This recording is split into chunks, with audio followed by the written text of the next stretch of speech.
There's a quiet that comes down when the darkness suddenly comes. It was like you could feel the shadow coming over you. The air was so clear that we could just see these streaks moving huge distances across the sky. You feel it in a way that feels so different. The images don't do it justice. And then you're just sort of locked in.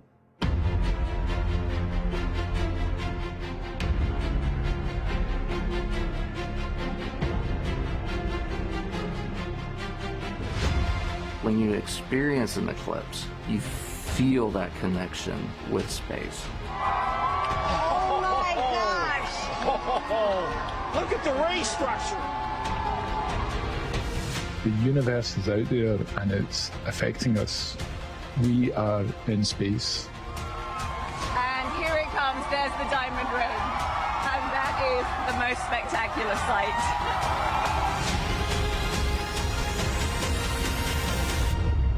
If you haven't seen it, you haven't seen anything.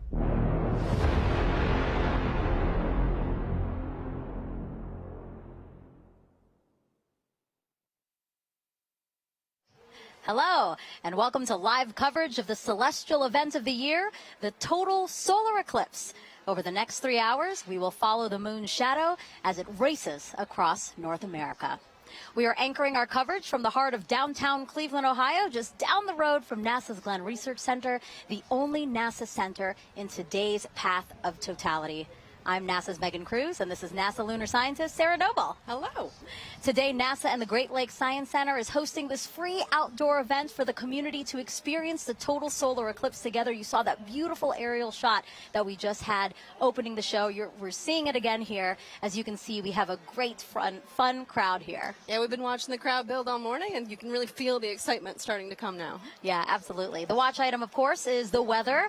Beautiful right now here in Cleveland. It's perfect right now. It's perfect, yes. We woke up to rain and it cleared, but I don't know what we're going to get this afternoon. Yeah, Sarah, you said that with a little bit of trepidation, and that's because it looks like there might be some cloud cover around the time of the total solar eclipse here, totality, but we'll see. All right, so on your screen now is the first look at the eclipse from Mazatlan, Mexico, one of the first communities the moon's shadow will darken today. Right now, you see we're seeing a partial eclipse of the sun right now, but if you look at the upper left-hand corner of your screen, we're expecting totality there in about an hour and 4 minutes. And we want to thank our team of telescope operators spread out across North America. Because of them, we will always have a view of the sun during this entire broadcast, which is really awesome. All the way from Mazatlan up to Maine. Yeah, a very large swath, and we have it covered the whole way through. Now, if you scan your QR code that you see on the screen here, it'll take you to a live stream dedicated to just those telescope views, and it'll also take you to a Spanish broadcast of today's eclipse, and that starts at 1:30 p.m. Eastern Time. And Sarah, as you know this, all of the telescopes used for this broadcast have special filters on them, and those protect the operator's equipment and also the operators themselves, because if you view the eclipse without the proper protection, then it can severely damage your eyes. Yeah, that's right. We want everyone to enjoy the eclipse today, but we want them to do it safely. Right. So how do you do that safely? Well, you should be shielding your eyes with eclipse glasses like these. Hopefully you bought them from a reputable source and that they have a special rating on them, and this rating means that the lenses meet international standards to protect your eyes from the sun's bright light. But, Sarah, you can remove the glasses during totality, That's correct? right. If you're lucky to be in the path of totality, you can, for those, that short amount of time that you're in 100% totality. 99% totality doesn't cut it. Right, exactly. 100%, nothing less. Now, if you don't have eclipse glasses, you can enjoy it indirectly with tools like pinhole projectors. And if you want to make one with us live in about 30 minutes, just grab a sturdy piece of paper or cardboard and a thumbtack or other sharp pin. I'm going to use my NASA pin for when we make it. All right, so Sarah, what are we expecting today? What is a total solar eclipse? So total solar eclipse happens when the Earth, the moon, and the sun are so perfectly aligned that the moon completely blacks out our view of the sun. And does that happen often?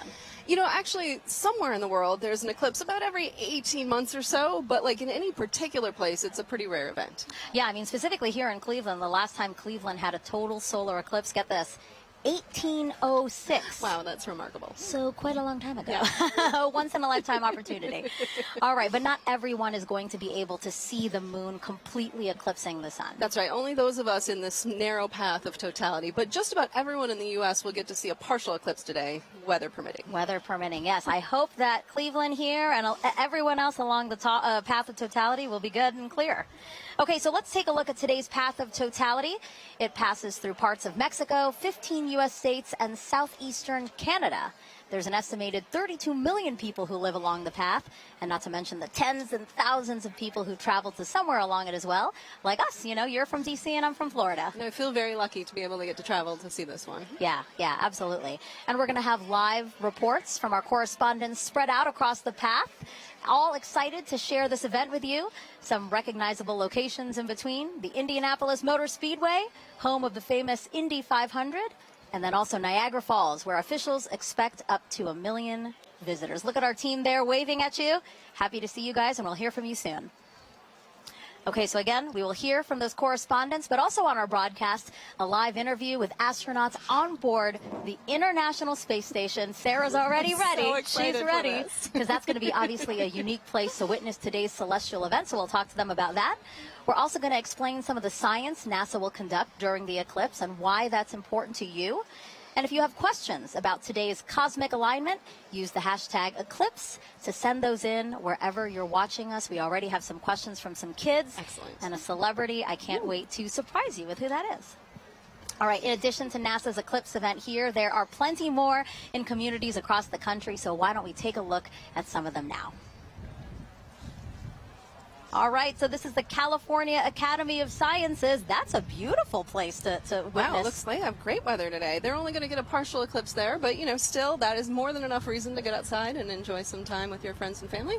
Waco, Texas, people have their seats. They're ready to go. They're all comfortable. I see some coolers there. Oh.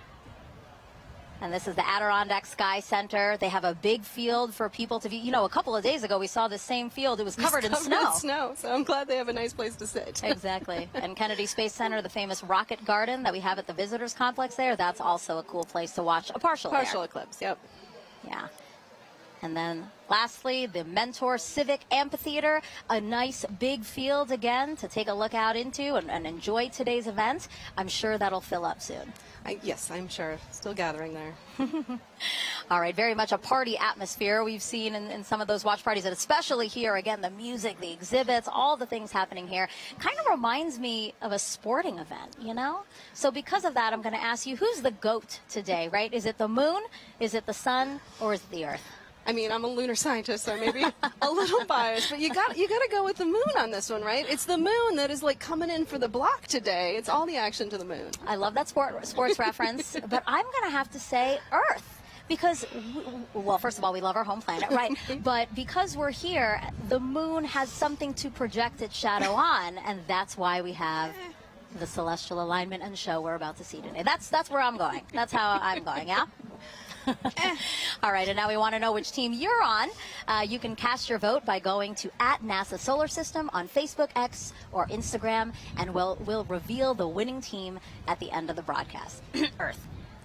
The moon shadow will only be over land for about 1 hour and 28 minutes today, moving at an average speed of about 1,900 miles an hour. Keeping track of it for us is NASA's James Traley. Yeah, thanks so much, Megan. I'm going to have to go with option number 3 there, the sun, because it gives us the energy for us to thrive here on Earth. And speaking of energy, it is bustling here at the Kennedy Space Center Visitor Complex. I'm coming to you from our new Gateway exhibit, where we today only have a partial eclipse, but still super excited to be tracking all of today's events live with our Eclipse Explorer. This right here is a fantastic tool that was developed by our friends at NASA Goddard Science Visualization Studio. They put this tool together for us to track the eclipse down to the exact second.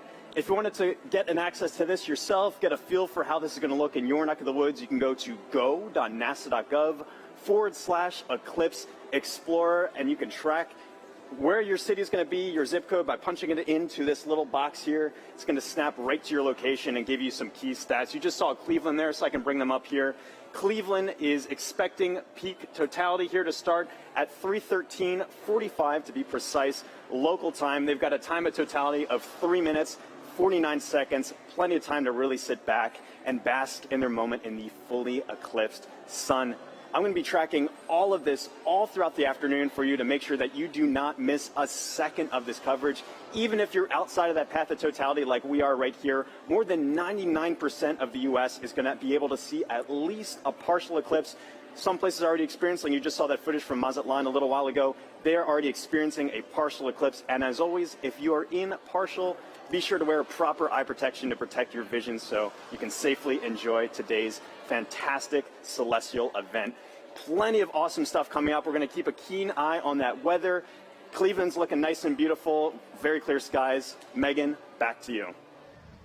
Thank you, James. And joining us now is Dr. Bob Lehman, a heliophysicist at NASA's Goddard Space Flight Center. Thank you. It's great to have you here. Thank you very much. So talk to us. Today's total solar eclipse, it's going to look very different from what we saw 7 years ago, right? It is, right. The sun is going to look, the solar corona is going to look very cool today. It's going to look cooler than it did last time. And I mean cool in the sense of wow. Not cold. Not cold, because the solar corona is like 1,000,000 degrees. But compared to last time, was close to the solar minimum, the minimum amount of magnetic activity on the sun. There's this 11-year or so cycle, and 2017 was closer to minimum, and 2024, April 2024 was pretty much close right to the maximum of that. So we're going to see the maximum amount of dynamism, of activity, and it's going to look, you'll see rays shooting out. And does that increased activity mean that we have a chance for new discoveries today and increased science? Sure. So in addition to the science that will be done because of the eclipse, just greater activity levels means that we have more chance to see what the sun is going to do, increased radiation levels, increased activity, eruptions that will affect the Earth. So how does that affect the Earth, and how do we study those effects? What do we have, the tools, the assets to study those effects? Sure. So we call the whole general thing space weather, so get increased radiation or what we call coronal mass ejections, chunks of the suns that blow off and hit the Earth, and those affect things like power grids and radio communications and GPS satellites, all of which are everyday real implications for that thing that's 93 million miles away. And how do you feel? You know, you're a heliophysicist. This is kind of like your Super Bowl. Pretty much, yeah. You are not the first person to say that to me today. and are we right? Pretty much, yes. I mean, this is it. I mean, 7 years, and I like to say there's the diving, trying to reach the goal line from the Super Bowl, 15, 20 years ago. That was like, totality, not totality, and yeah, today is it. I'm really looking forward to it. Yeah, absolutely. And we will have a whole bunch of fun here. Yeah, again, eclipses are a unique opportunity to really study the sun and how it affects us. So I know that, again, your fellow heliophysicists and really across the disciplines of science, I know that today is really special for a lot of people. It is, yes. Thank you, Bob. I really appreciate you being here. Thank you so much. All right, it's time now to check in with our first team along the path of totality. Here is Tahira Allen in Kerrville, Texas, a city so lucky it gets a solar eclipse twice in a single year. Thanks, Megan, and welcome to Kerrville, Texas. I'm Tahira Allen with NASA Communications. And I'm Gina DiBraccio, the Deputy Director of Heliophysics at NASA Goddard. We're live from the Kerrville Eclipse Festival, where tens of thousands are gathering to witness the second solar eclipse that has passed through this town in just 6 months. Now, this is incredibly rare, and people have traveled from all over the world to share in this spectacular moment right here at the crossroads of the eclipse. Now, Gina, we were lucky enough to be here last year for the annular solar eclipse. How does it feel to be back? You know, the annular was such a spectacular experience, but I'm already feeling even more energy today, and it's I'm like so double excited the crowd. to be here. It is. Yeah. No, and we have a full day of celebration in store. You know, the town really turned out for this event. This morning we heard from the mayor, and we are surrounded with food and shopping and different activities. I think I saw the Texas State Astronomy Club here giving out free telescope viewings. So it's just a really, really special moment for people to come together and enjoy this celestial event. It's right to hear it. And, you know, we had some cloud coverage today. It's looking to be pretty good, it's going back and forth. So, you know, fingers crossed. Regardless of how this turns out, we have live music and dancing afterwards, so it's going to be a good day. Absolutely, and I mean, this is going to be my first total solar eclipse, and so last year was incredible with the annular. Folks, if this is your first total solar eclipse, let us know in the comments wherever you're watching. We'd love to hear it.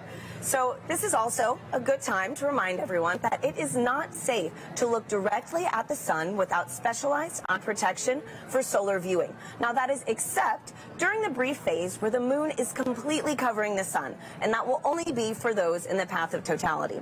Now we have a special guest that you might recognize popping in to share some important tips to make sure you stay safe during today's events. Hi, eclipse enthusiasts. Lance Bass here, and I want to tell you how to protect those eyes and stay safe during a solar eclipse. During these celestial events, the sun, earth, and moon are in sync, creating solar eclipses.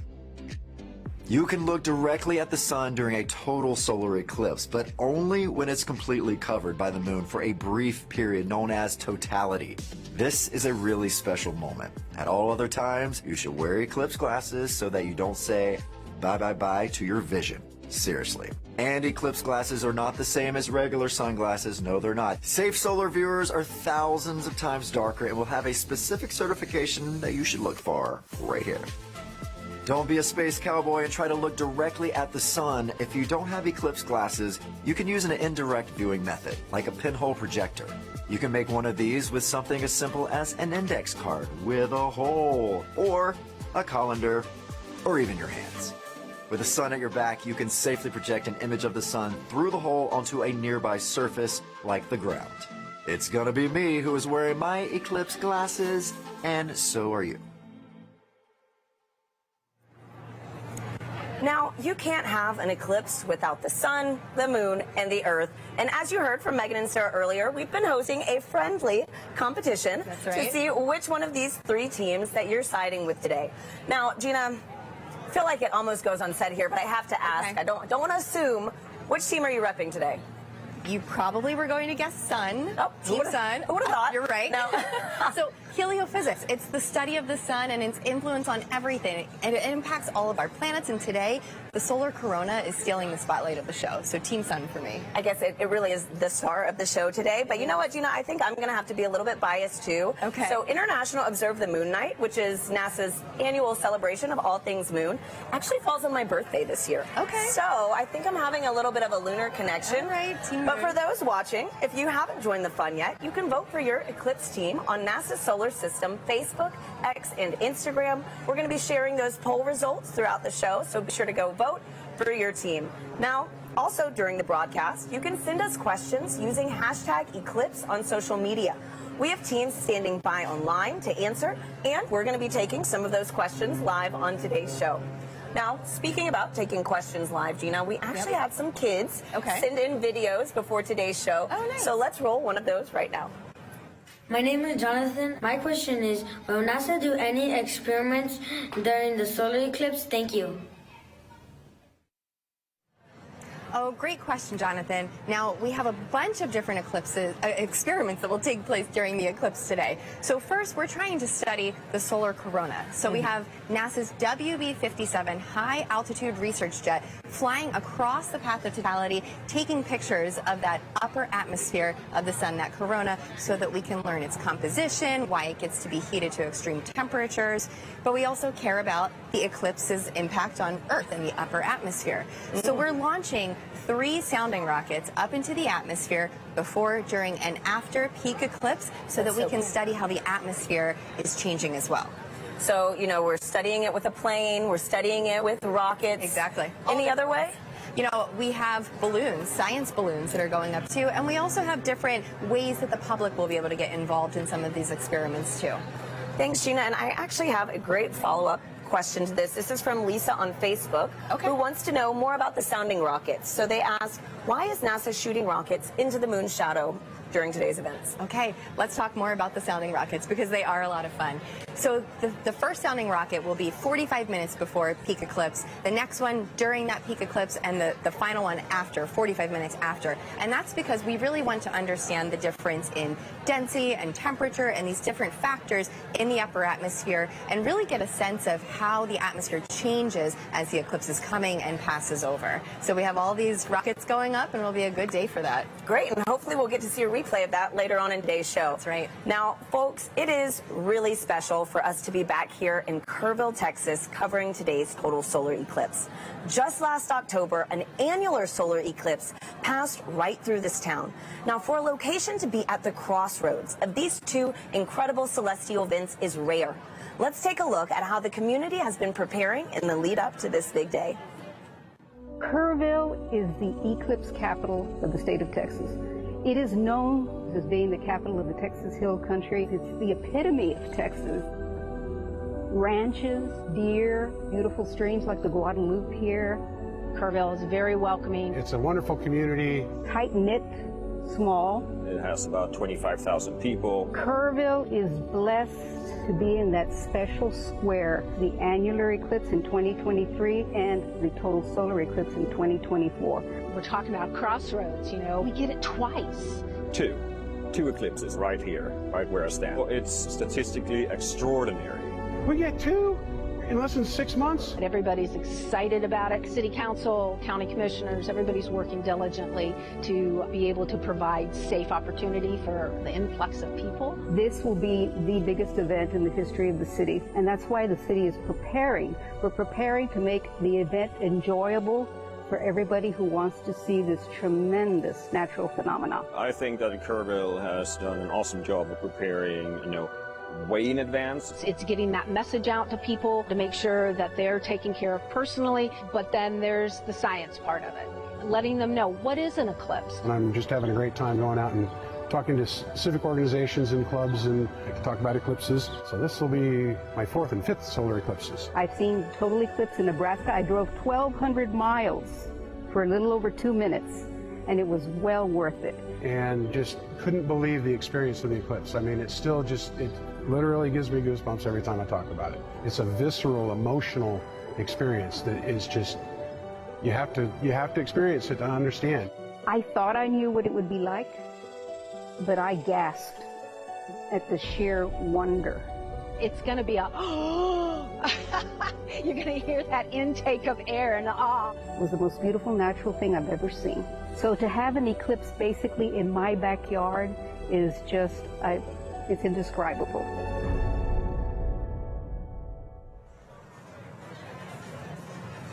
We're here now with Catherine Troche, a telescope operator with the Night Sky Network, who is giving us these high-definition views of the sun that you see in your screen right now, of the eclipse over Kerrville, Texas. Kat, thank you so much for being here with us. Thank you so much for having me, and let's thank the weather for cooperating finally. Right? Oh my goodness. Thanks, Kat. And so I'm looking at the telescope feed that we have, and we have first contact now here in Kerrville. Yes. Okay, so for people who want to become an amateur astronomer, what advice do you have? Where should they get started? The easiest way to get started is to look up Night Sky Network. Night Sky Network has over 400 astronomy clubs in the United States. You would just use our search function to plug in your city and find the club that's closest to you. And if you don't have a club that's close to you, you can use our coordinator tips to start your own astronomy club. Wow, that is awesome. And you know what? For folks, if you want some more details on the Night Sky Network and other things on how to become an amateur astronomer, you can visit go.nasa.gov/Night Sky Network.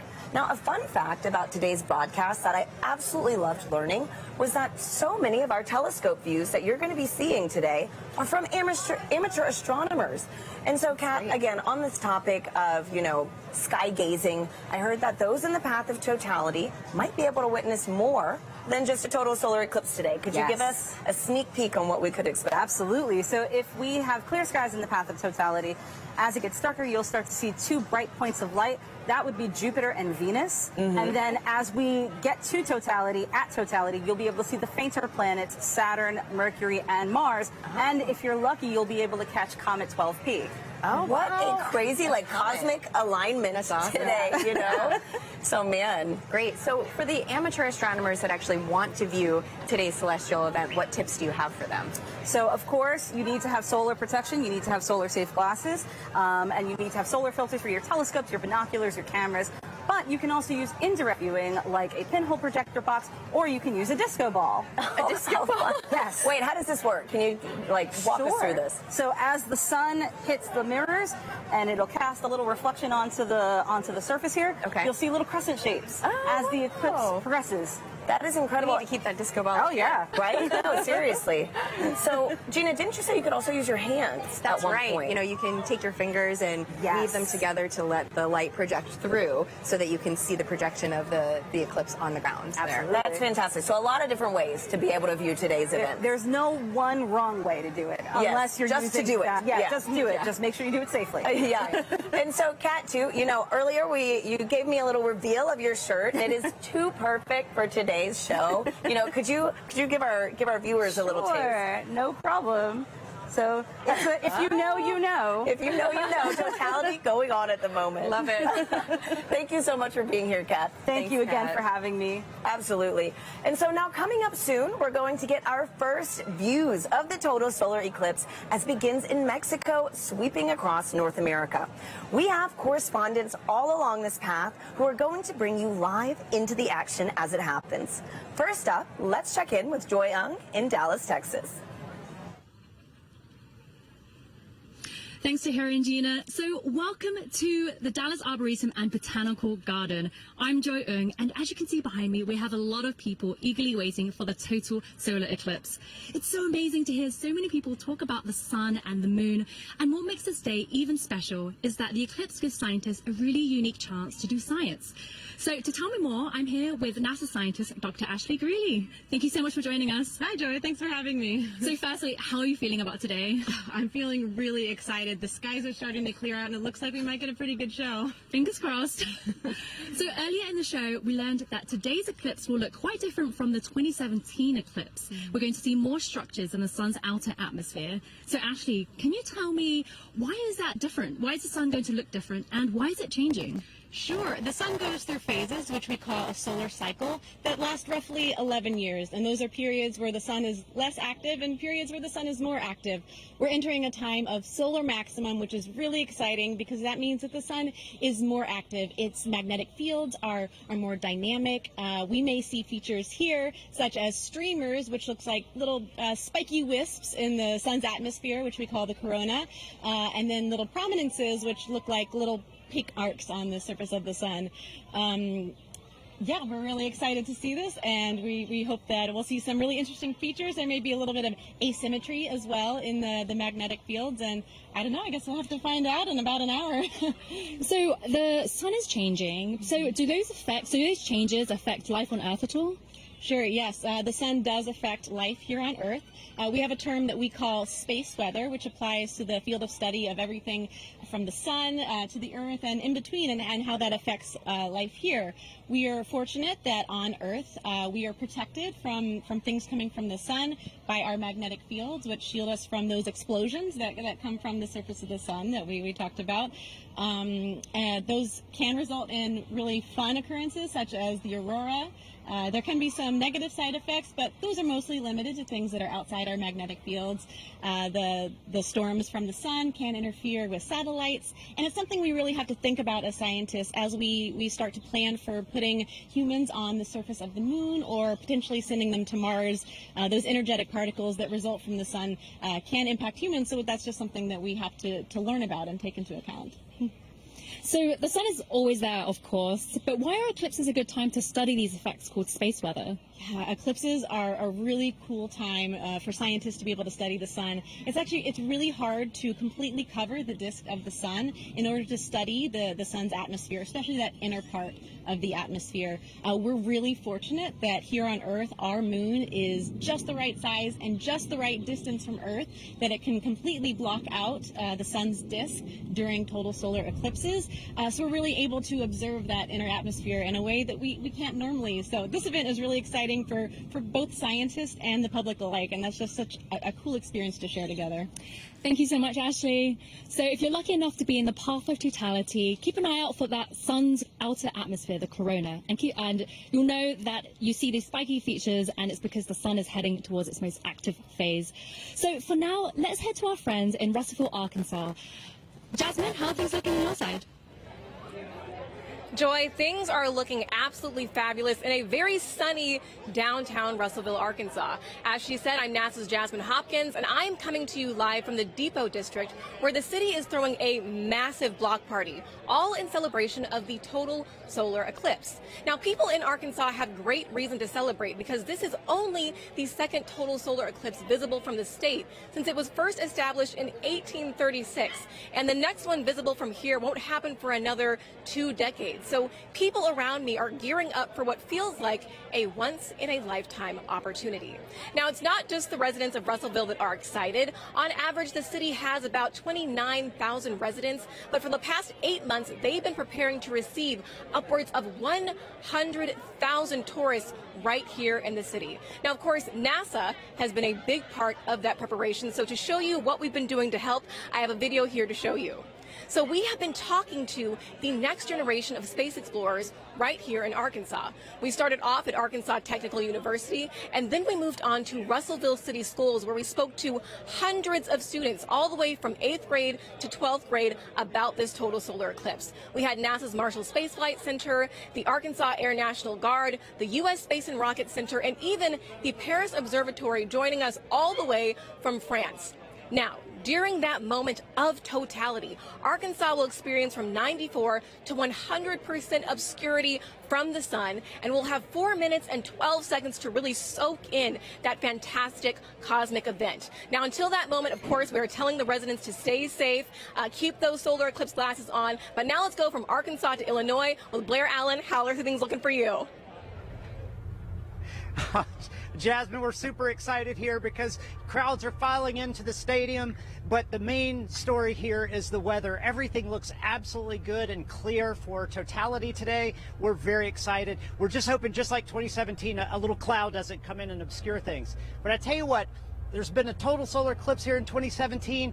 Observation did not stop at SIU. Joining us now are 2 SIU students who actually did some observing. This is Callie and Paige. Now, Callie, I know that you guys went to Australia in 2023 and you observed the totality using an interesting technique. Can you tell us about that? Yeah, so when we were in Australia, we used a sun funnel to view it, and what it does is it projects basically what the telescope is seeing onto a film. And so a sun funnel is just basically a funnel with 2 hose clamps and rear projection film, and it just projects the sun, and we actually captured a picture of totality as that eclipse was happening. And it's pretty cool because it allows other people, instead of having to go through the eyepiece, you get to see it. Pretty impressive. Now, Paige, you guys are going to do some observation today. What are you set up for here in Carbondale today? Yes, so we have 2 telescopes set up with the sun funnels for viewing for a select view of the public, and right now we're pointed at the sun and we're excited to see totality. Now, what are your odds on good weather? It's looking pretty good. I'm excited. Isn't that great? I'm so excited. I tell you what, one final question, because I know you're experts with solar safety, but Team Earth, Sun, or Moon? We're both Team Moon. Team Moon, Team Sun. I tell you, that's the best you're going to get, but we're all pro eclipse. Back to you, Tahira. Let's go Team Moon. So, as you can see, folks, we've got a lot of exciting things in store all across this country, and that was only half of it. You're going to meet three more of our locations later on in the show. Now, Gina, we've got a ton of questions coming in online right now from our viewers. Yep. How do you feel about some Q&A? Let's answer some. Okay, perfect. Let's do it. So our first question is from Fair Cerritos on Instagram, who wants to know, how can I help NASA? You can help NASA by participating in the eclipse. If you can see it today, go outside, enjoy the moment, or download the Globe Observer app. You can do that right now before the eclipse crosses your path. You need a thermometer, and you just record the local temperatures and the cloud coverage. Fantastic. Globe Observer app. So thank you so much, Gina, and thank you to everybody sending in those questions. We'll take some more later on throughout the show. For now, let's check back in with Megan and Sarah in Cleveland, who are standing by with an out-of-this-world surprise. Yes, quite literally that, Tahira, because we have a special treat for our viewers right now, joining us live in space, 250 miles above the Earth in the International Space Station. Everyone, please help us welcome NASA astronauts Jeanette Epps and Mike Barrett. Sarah, you've been waiting.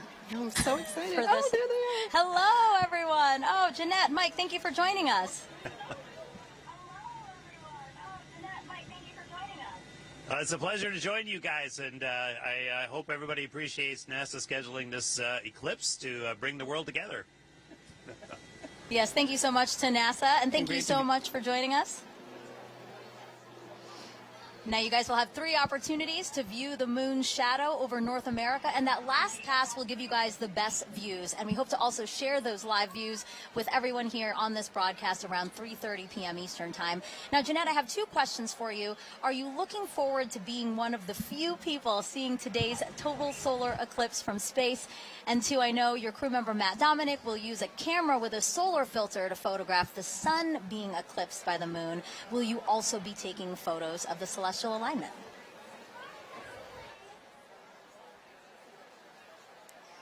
I'm definitely taking pictures of the solar alignment. And I think we're very fortunate to be here at this special vantage point to see such a special event at this time. So I'm definitely excited. What about you, Mike? What's going through your mind as you're preparing to see such an awe-inspiring event?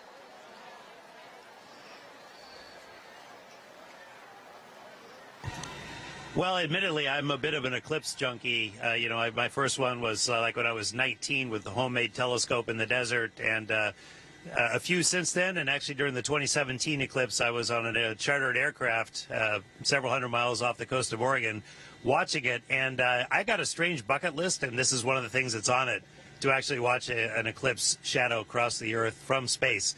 So I'm ecstatic to see this box gets checked and just to see this amazing thing from up here. Yeah, the fact that that was actually a box on your list is pretty amazing. And then now it's getting checked. So, for those wondering, this is what the moon's shadow will look like to Jeanette and Mike. We're going to show you video taken from the space station of the total solar eclipse in 2017. And you can clearly see the shadow moving across the top of your screen there from left to right. We actually sped up the video so you can see more of that transit. This would look a lot slower to them, but really cool. Jeanette, eclipses give us a unique opportunity to study the sun and how it affects the Earth. Can you tell us about the atmospheric waves experiment attached to the outside of the space station right now?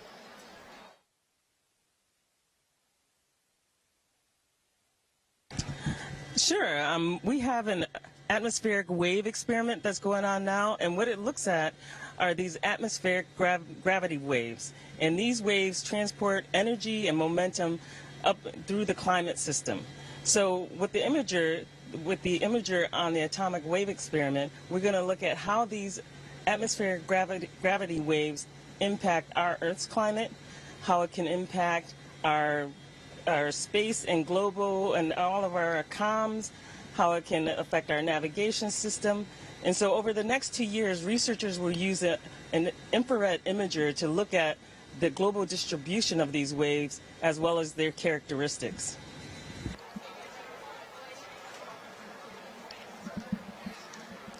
Mike, how does it feel to have a hand in maintaining the space station so that important science like the atmospheric waves experiment can happen?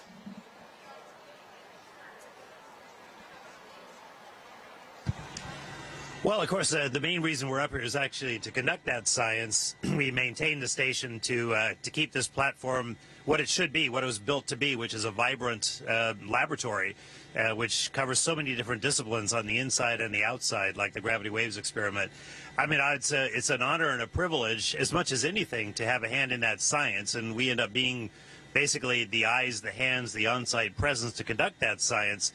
And we get to be the first to see results of just amazing things that are years in the making by a bunch of really smart, ambitious scientific teams on the ground. So that's really where the joy is. Maintaining the station is just like maintaining a research ship, something I actually quite like. So I feel very much at home in that role.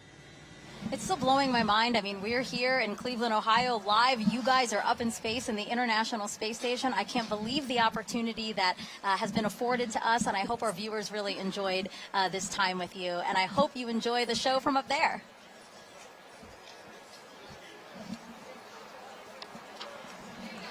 All right. We have, but we do want to close by saying, first of all, we really enjoy being here, but everybody stay safe. And use the simple means to protect your eyes as you look at the eclipse, as Jeanette and I are modeling here. Which makes us blind as a bat on the inside, but solar protected on the outside. So we encourage everyone to do the same. Really great advice from both of them. Thank you so Thank you much. both. Sarah and I have our glasses, That's right. and we're We are ready ready to go. too. Also blind if we don't do this. All right, again, Jeanette, Mike, thank you so much. And we actually have some time to take questions from the audience. We have hashtag Eclipse. That's how you can send questions to us. So let us take a video from another curious kid we have watching. Hi, my name is Adrian. My question is, why will we not see a total eclipse in California? Thank you. Well, it's a great question, Adrian. So we only a precious few today are going to get to see a total eclipse because the moon is so much smaller than the Earth. It only casts a very narrow shadow. But still, even in California, you're going to get to see a partial eclipse, and that is still a really cool event. So I do encourage you to get out there and see it for yourself today. Yeah, absolutely. So again, hashtag Eclipse. Wherever you're watching us, drop that in the comments, and we'll try to get to as many questions as we can on the show. Okay, so we have obviously people celebrating with us online and at events across the country. So why don't we check out some of those events again now? Waco, Texas again. People look very, very comfortable in their camping chairs and spread out on picnic blankets. They look like they're having a good time. Yeah. A few clouds. A few clouds, but again, they have some time there before. Kennedy Space Center, they will see a partial eclipse. We have some people walking around the Rocket Garden. Oh, it looks like they have beautiful weather there. California Academy of Sciences, yes, they do. They have clear skies. We're very, very jealous over here. And then the Mentor Civic Amphitheater, that's starting to fill up. Exactly. There were fewer people when we checked in ago, but now lots of people there and lots of people at the Adirondack Sky Center. I wish I could wave and say hello. They look like they're getting ready for some stuff, though. Yeah, absolutely. They got a Again, the little time to snow wait. cleared out because Yeah. there was snow over the weekend, but now it looks like a beautiful, probably still crisp day there for them. Okay, and now we're back here with astronaut Steve Bone, who's looking around, taking in the sights, Steve. I am. see. It's just an amazing amount of people. It's really cool to see. Yeah, it's really- absolutely. you can feel the energy. And It's it's really beautiful. cool that you're here. So Steve is here because, you know, obviously, as we've been saying throughout the show, you really should have these glasses to safely view the eclipse. But if you don't have glasses, that's why Steve is here. So Steve, I see that you brought some supplies for us. I did, and I have a little bit for everybody. We'll see how we can do here today. All right. So this is like a pinhole viewer, and so it's basically a pinhole camera. I don't know if you ever had to do that when you were a kid. Is make a little camera by basically poking a hole in a piece of paper, Okay. and then using that to focus onto a screen. Okay. And so we all have pins here, I guess. Yes. So we have a paper plate, we Yeah, the have eclipse pin. index card, and we have pins. And I have my Crew 6 pin. Nice, nice. All right, so what do we do, Steve? Basically, all you have to do is poke a hole in the cardboard. Okay. And the size of the hole will determine the focal length, the focal distance of your viewer. And it Okay. has to be big enough that the light will come through. And it's sometimes hard to do if we don't have like direct sunlight. So you want to make sure you have a big enough hole. I think Okay. that'd probably be enough. Yeah. And then what you'll end up doing, if we had the sun, you could basically over your shoulder, don't look at the sun. Mm-hmm. Sun behind us. Sun behind us. Yes. And so you hold this up, and you'll see, you can actually get, there it is. I can see. We do see it with the lights, the studio Yeah, lights. you only need a little bit, and then depending on how far in and out you move it, and the size of the hole, that gives you your focal length. Got it. Just like a lens. And basically, like we're saying with the studio lights, if something were to pass over the studio lights, that same shadow essentially would be projected through Absolutely. the index card right now. That's how you safely watch it. That is a good, safe way to watch it. There's a lot of other ways to see it as well. I know And, that. oh. I have that. I'm prepared. Colander, right? Yeah. So that's a lot of fun because if you're in an open area like this today, and you don't have your glasses or you just want to see something really cool, again, put it over your shoulder and hold it, and you'll get a big array of all those little eclipses happening on the ground below you. Yeah, actually, I think we have a picture of that. I'd love to see that because really it is That's a very, pretty. perfect. Look at Yeah. that, Steve. Oh, yeah. Well, I mean, even if you don't have anything, right, you can actually use your hands to make your own sort of improvised pinhole camera. Absolutely.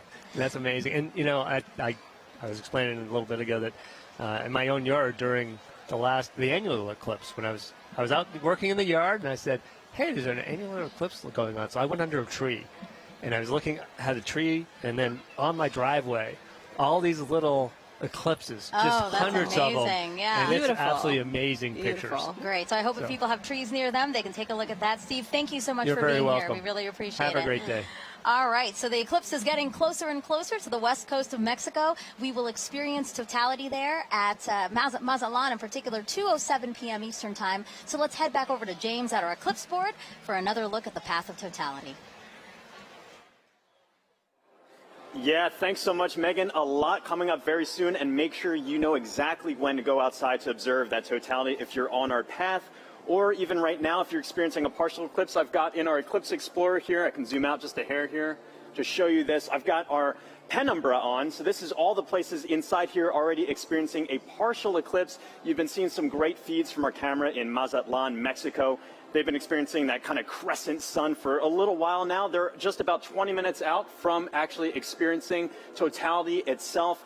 They're going to have a long window where they are 4 minutes and 17 seconds. For some context, back in 2017, the last eclipse that swept across America, the longest time was only around 2 minutes and 40 seconds. That was in Carbondale. This time around, some very long times, just a little bit northwest of Torreon, Mexico. They're going to get upwards of 4.5 minutes. A lot of time to really observe it, but just make sure that you know when to be outside. And as always, access that tool at go.nasa.gov/eclipse explorer. This is going to keep moving on. You see this little thing. I have this actually running in real time. This is our shadow of totality. This is going to continue to move further and further to the northeast and actually make landfall in just a few moments in Mazatlan, Mexico. As you've seen all throughout the broadcast, we've got correspondents all up and down the U.S., all the way up to Maine, covering this live. Very excited to continue tracking this. Make sure you know what's going on here. But for now, back to you, Megan. All right, thank you, James. So now let's introduce you to more of our correspondents along the path, starting first with NASA's Lauren Ward, standing by to show us what's happening in Indianapolis, Indiana. That's right. Thanks, Megan. We are at the Indianapolis Motor Speedway in Indianapolis, Indiana. It is a gorgeous day. Behind me, I have over 50,000 people here to spectate today. Today, we are waiting for a spectacle that is of a celestial kind. Of course, this is most known for the Indy 500, but we are waiting for something a little bit special today. With me, I have the 2016 Indianapolis Motor Speedway winner, Alexander Rossi. Good to see you. Good to see you. Thank you so much for having me. It's great to have you. So the Helio Big Year is a celebration of sun science and how the sun touches everything, including IMS. So tell me, the track when you're doing a qualifying round is about 4 minutes long, which coincidentally is the length of totality. So tell us, what is it like being on the track? You know what? The sun plays a huge role in determining the performance of the car based on the track conditions. So we actually, when it's a day like this, as much as it's beautiful for the fans, it's actually very difficult for us as drivers, because as the surface heats up, the oils come to the top of the asphalt and it actually becomes slippier. So that's surprising to people. They think that temperature would mean grip, but it is until a certain point. And then once it kind of crosses over 100 degrees on the surface, you start to actually go the other way. Wow. And tell me about those tires. How does the sun affect those? So we use slick tires. So Firestone tires are slick. On a road car, you have tread, right? Because they're supposed to be used in all conditions. Slick tires actually have a bigger contact patch, more surface area, so they generate more grip at a temperature, right? So they operate between 180 to 230 degrees Fahrenheit. Again, the sun is good until a point. When they go over that 230 degree mark, you start to lose that grip again. Ooh, all right. Well, we have a little competition going on today. We're trying to determine whose big day is it. Is it the sun's, the moon's, or the Earth? So my question to you is, are you Team Sun, Team Moon, or Team Earth? That's a hard one, but I'm going to go Team Earth. You know, I just think we're so lucky, especially today with the people that are around us here, to be able to witness what we're about to see. Go Earth. Go Earth. You heard it here first. All right, guys, thanks. We'll be back here. Daryl in Niagara, over to you. All right, thank you very much, Lauren. Just 500 miles northeast of you. We are here at Niagara Falls, right next to the Niagara River. This is a special location for a lot of people because it is a once-in-a-lifetime opportunity to see a natural wonder set against a celestial one, the solar eclipse. And so let's talk first of all about the natural wonder, and it all starts right here. Look at this massive river and the amount of water that's moving through here. 500,000 gallons of water, 500,000 bathtubs actually going over the falls at every 60 seconds. It's tremendous, the flow here.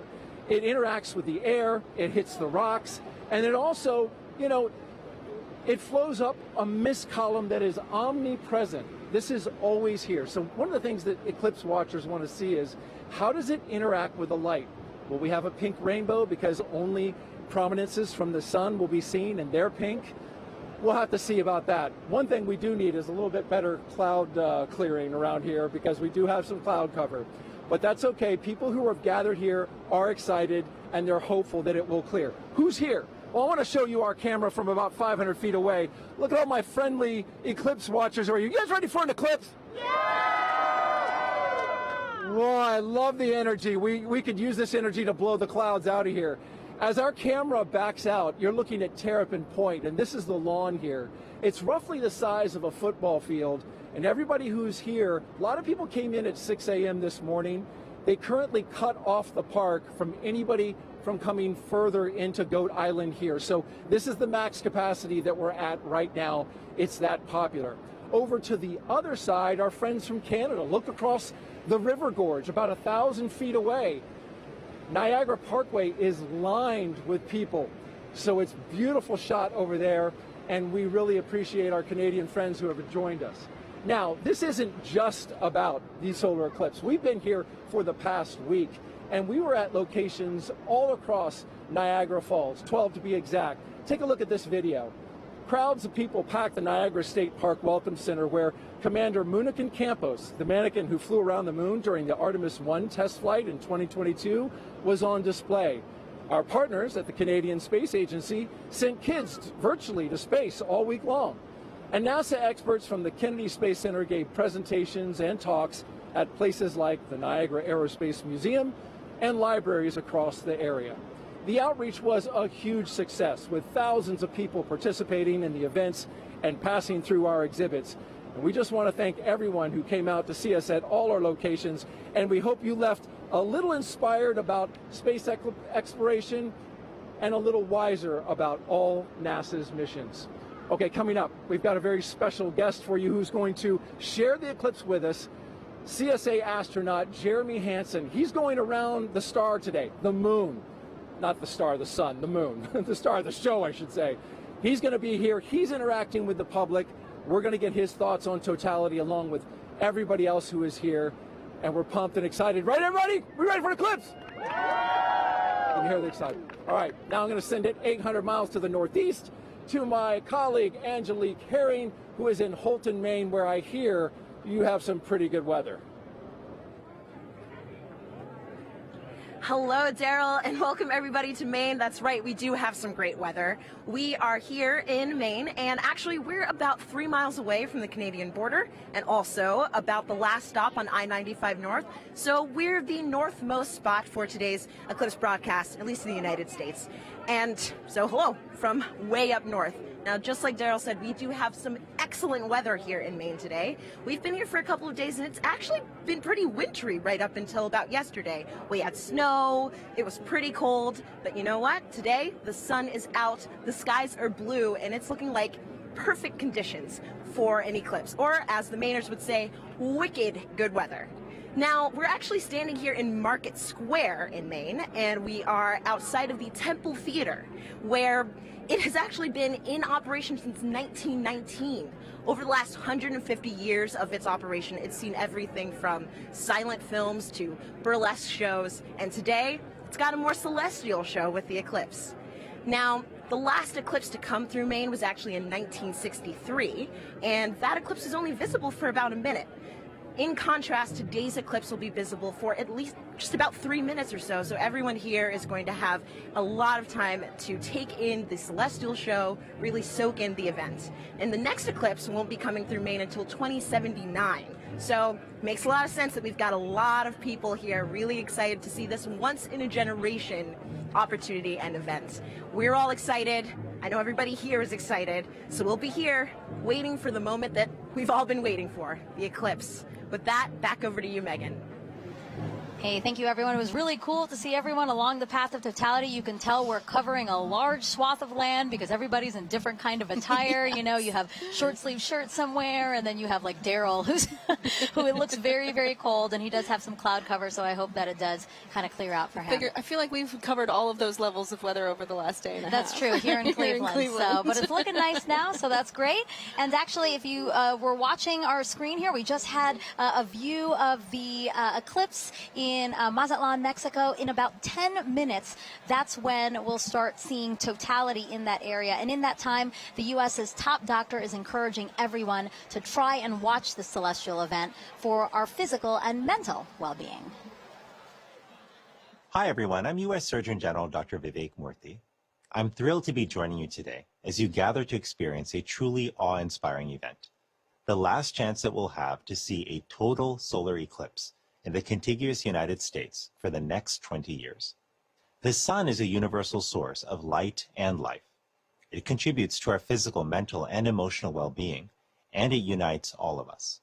Today, no matter where you're watching from, whether it's along the path of totality or a partial solar eclipse, you are sharing the experience with millions across the nation. And moments of connectedness like this truly matter. Last year, I issued a Surgeon General's advisory warning about the public health crisis posed by loneliness and isolation. I shared that our connection with one another is a powerful force that can help protect against the damaging physical and mental health impacts of loneliness. What better reason is there to come together with friends and loved ones than to share a once-in-a-generation experience like the solar eclipse? This is an experience that will stay with you, precisely because of the awe that it inspires. Awe allows us to step outside of ourselves, giving us fresh perspective and opening us up to connections. So grab your eclipse glasses and let's enjoy this moment together. Some great advice. Thank you so much. All right, we have time for other hashtag eclipse questions. Sarah, are you ready? I am absolutely ready. All right, let's take a look at this video from a familiar face. Hey everyone, I'm Scarlett Johansson and I play a NASA Public Affairs Director in the new film Fly Me to the Moon. I hope everyone is safely enjoying today's eclipse.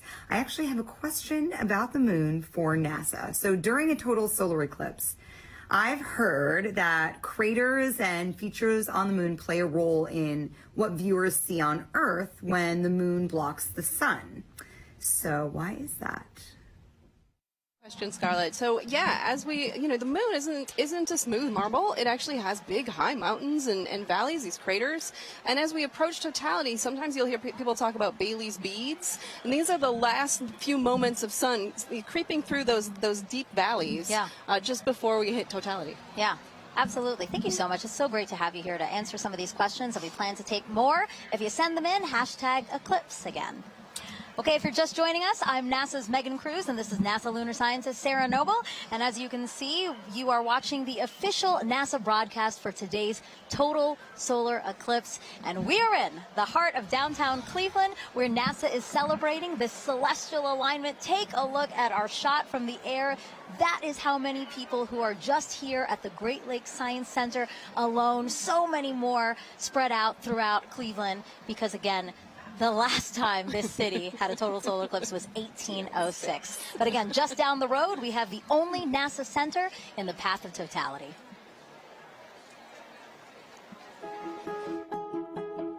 When it comes to NASA, I think a lot of people initially think of rocket launches in Cape Canaveral or astronauts floating above the Earth in the International Space Station. But there's a lot of research and engineering and testing that needs to happen before anything can fly. And we have those capabilities: supersonic wind tunnels, microgravity drop towers, vacuum chambers, and a research aircraft hangar. And that's why people from all over the world come to NASA's Glenn Research Center right here in Cleveland, Ohio. What we work on, power, propulsion, communications, you need it for anything that flies. We like to say the road to the moon goes through Ohio, and that's because our test facilities are crucial to advancing the Artemis program. Part of our vision for going back to the moon and establishing a sustainable presence is having a lunar gateway. A lunar space station can fly successfully around the moon and sustain astronauts there. and we are leading the program that's developing the power and propulsion element. NASA's Neil Armstrong Test Facility in Sandusky, Ohio. It's the only place in the world where you can test a full-size spacecraft for all the extreme conditions of launch and spaceflight. Right now, we have the Orion spacecraft. This is a spacecraft that actually went around the moon, but we're using it as a test article now to make sure that in the launch environment, that spacecraft is safe. When it comes to aviation, every U.S. plane has NASA Glenn technology on board, which makes your flight cleaner, safer, and quieter. And looking at solutions like electric and hybrid electric propulsion systems that will reduce or give us different ways of converting energy that are cleaner. Our center partners with a lot of community organizations to share NASA's discoveries or just get kids excited about science, engineering, technology, and math. I really enjoyed the VR experience. It was really cool to be able to sit like I was an actual pilot flying. I feel like I could potentially look into considering aerospace. We've also made it our mission to prepare Cleveland for the April 8th total solar eclipse. We demonstrated different types of hands-on activities for educators to share with their students, as well as the science behind a total solar eclipse. My favorite thing about Glenn is our people. Not only are they crazy smart, but they are genuinely good people. And we are literally part of almost everything NASA does. And so what's really great about being here is you're in the heart of it all. And joining us live is now NASA Administrator Bill Nelson. So great to have you here for this celestial event. Thumbs up. Thumbs Thank up you. from the Administrator. Now, Administrator, why are solar eclipses so unique, such a unique opportunity to study our sun?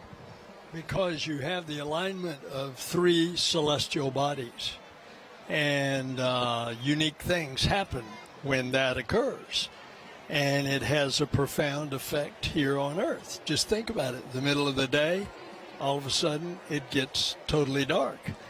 And us earthlings are not accustomed to that, and nor are the other little earthlings. Right.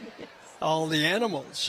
But it's also an opportunity for us to study much more one of those celestial bodies, and that's our star, our sun, and our star in our solar system.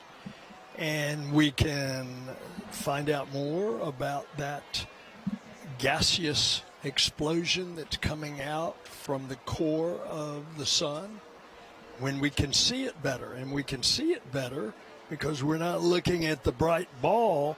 You're suddenly looking at that corona, that mass of gases that are coming out from the edge of the sun. Right. And you don't have to be a scientist, right, to study this event, right? How do we get help from people across the country to help us study these things? Well, by asking them. Make a note of anything that you observe and then share that with us. All right, and Administrator, you know, we have to take precautions when viewing a solar eclipse. Remind everyone what we should be doing today. Okay, you've got some glasses. That's right. That's right. The glasses We're are all ready. absolutely essential. You want to put these on as it is starting to have that moon move in front of the sun, and we don't want you to damage your eyes. Right. Yep. And it's incredible. You put these glasses on in the normal sun of the day, you can't see a thing. Can't see a thing. But when you Yes. look at the sun, you will be protected. Administrator, thank you so much. We really appreciate your time here. And now we're going to head it back over to James at the Eclipse Board. Whew, yeah, the countdown is on. Just a few moments left until the eclipse makes landfall in Mazatlan, Mexico. Right here, you can see where that eclipse totality shadow is right here. It's going to continue moving very rapidly onwards to Torreon, where we also have a live feed covering all of this event. Super excited for that big moment. And let me actually just go to our moon board here, and we can play through this at 60 times speed. I'll zoom in a little bit here. And Scarlett Johansson had a question a bit earlier about the kind of rippling effect that we see of the eclipse shadow. When you first see this right here, at first glance, you might think it's low resolution or lacking some kind of information here. the inverse is actually true. This is actually incredibly high resolution, this shadow projection that we have, because of data that we've been gathering at our moon for more than 10 years, thanks to an orbiter called the Lunar Reconnaissance Orbiter. It's been mapping our nearest neighbor in incredible resolution, just really getting every single bit of valley or crater or mountain. All of those little imperfections on the moon are contributing to that shadow that we see rippling across the country. You're not going to be able to see that from the ground, but looking from space, you see that really cool effect of kind of the rippling there here. So let's just preview some things to come here. In Mazatlan, they have that last little crescent sliver of sun. For now, if you're in that area, make sure you keep your glasses on until that sun is completely blocked out by the moon. That's going to be in just a few moments. You're going to have a long duration there, 4 minutes and 17 seconds. That sounds like a lot of time, but it's going to move like that. So make sure you are ready on the pulse. Again, for all of our locations up on this path of totality here too, make sure you set a timer on your watch or a phone or something to remind yourself to look outside and experience this. You don't want to miss this. If you do miss it, you got a long time to wait for the next big one across America. That's going to be in 2045. So make sure you're watching and watching safely here. You just saw some footage from Kerrville and Cleveland as well. It's a little bit cloudy in some places, really hoping that that clears out in time for us to have that beautiful view. But in just a few moments right here, this eclipse is going to be coming up in Mazatlan, Mexico. So for now, this is going to be really exciting. The countdown is on. So for Mazatlan, this is the last little bit here. Again, I'm always keeping an eye on that weather. And also one little note about our tool here too. If you wanted to see, this little icon kind of previews what the expected eclipse is going to look like at that given time. All these little googly eye features are clickable, hyperlinkable. You can kind of click on that. It'll snap you right to that exact time to get an idea for what it's going to look like in your neck of the woods. But for now, the big moment's coming up. Back to you, Megan. Let's check it out. All right, thank you, James. And as you can see, wow, we just have a tiny little faint sliver left of the sun in Mazatlan, Mexico. We are expecting totality in 1 minute and 35 seconds. You know, joining us now to walk us through this, Kelly Korrick, an astrophysicist with NASA's Heliophysics Division. Kelly, tell us about the science NASA is about to conduct right now in Mazatlan. So science that they're going to conduct is about the WB-57. So we're going to fly some planes over and make sure that we can actually see that solar corona, that hot atmosphere that's around the sun that we're about to get once we reach totality. Yeah, and it looks like it's almost there. Yes, it's almost there. You know, we have a view right now of inside the cockpit of one of the WB-57s, or at least we're efforting one, because as you said, this is going to be a huge part of what we do in Mazatlan. Definitely, yeah. It's the there it is, Kelly. There it is. Oh, look at that view. So we're looking out. That's great. We're looking out, and it looks like we might be able to. We're seeing a lot of clouds, but hopefully a shadow as well as we're coming in to totality there. And so, yeah, so these WB-57s are carrying 3 different instruments or 3 different experiments, 2 to look at the sun and 1 to look at our atmosphere, because our atmosphere actually responds to the eclipse. And we're trying to figure out how that ionosphere, that layer of the atmosphere, actually responds to it. And you said it does look like there's already a shadow over land. You know, we also have a shot, and we'd like to pull that up now, a shot of the coast and the fact that it's already going on over. And you know what's really cool about all of this is we do have eyes all over this thing because we are collecting so much data. Yeah, definitely. I mean, we have the stuff here. We also have rockets on the other side of the country being launched. So again, study that. Oh, look at that. That's the diamond ring. That's right. We're not there, but I feel the energy just watching it. Yeah, so this is because of the craters and peaks and valleys of the moon, we're seeing the last bits that are just getting through, and now we're getting to totality. This is great. So you're starting to see those pink fingers out there kind of sticking out. Wow. So again, totality here in Mazatlan, Mexico, the first community in North America to experience the moon completely eclipsing the sun. And if you are in Mazatlan right now, it is now safe to remove your eclipse glasses for the next 4 minutes. And you mentioned some of those pink filaments that we're seeing, right? Can you talk us a little bit through that, Kelly? Yeah, so those pink filaments, because they're helium rich, that's why they're appearing pink and they're hanging out there. Those could be the start of space weather. So there are lots of tons of material, billions of tons of material that could possibly be one of those explosions for space weather, the reasons why we really study the sun and try to understand how to live with the sun. Well, can you explain why space weather is important to us here on Earth? Definitely. So it's not just satellites that are interested in space weather. It's also our power grids because of those energetic particles coming from those big explosions that can happen in the sun. That could damage our power grids. It could also do things like interfere with GPS signals. And I know we all use our phones to navigate everywhere. So if we didn't have that, that would be a big problem. So we're looking to understand it better so we can all mitigate all those things. Some of the movement we're seeing here is just our telescope operator adjusting because, again, they needed to make some changes for before totality. Now they're viewing it a different way, and then after totality, we might see some shakes there as well. But I really just cannot believe how crisp it is. As we said, it's not a marble, but I mean, just the view of it is so crisp with these little, again, those filaments are just amazing that we can see that to such accuracy, you know? Right, definitely. And also the white fuzz. I mean, you're seeing something that's 1,000,000 degrees just hanging out all around the sun. And, 3 billion Earths can fit inside of there. So there's a lot of atmosphere there, all around there, just hanging out, being very warm. And so, one of our mysteries is, and one of the B-57s are addressing. There you go, WB-57, our pilot. Yeah. He's flying. So basically, Kelly, he is going to fly and try to chase down the shadow for as long as possible, keep up with it as long as possible. Exactly. The shadow is much faster than the plane. However, they can chase it for a while and get an extra 2 minutes. So on the ground, we can only get 4.5 minutes, and they're going to get 6.5 for that plane. I love that they're waving to us. Oh, there you go. And now we're flipped. Now we're seeing the front. So again, they are in night. I mean, it looks very dark with only some light in the horizon. Yeah. Right. Yeah, and that's what we'll expect. Wherever we see totality is the night sky is very dark. You might even see some planets or stars, and then you'll see like twilight all around 360 degrees. Mm-hmm. What an amazing vantage point as well. My gosh. I'm very jealous. Kelly, are you jealous? I kind of feel like you're jealous. I'm kind of a little jealous. Yeah, I kind of want to, see if I can make a faster plane so we can, follow it the whole way. Plus, they're up above the clouds, so you don't have to worry about the clouds. Exactly. Well, I do want to say a big thank you to the WB-57 pilots and the whole team supporting them for that great view. That was awesome. Kelly, you have a wealth of knowledge when it comes to the sun. And for those watching, if you're interested in learning more with her, check out her and other experts featured in the Sun series of NASA's Curious Universe podcast.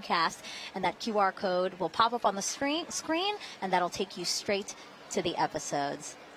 Again, look at that double box we got there. We're showing you amazing views during this broadcast. A big thank you, actually, to the Solar System Exploration Research Virtual Institute, or SERVI, for providing the telescope views from Mazatlan.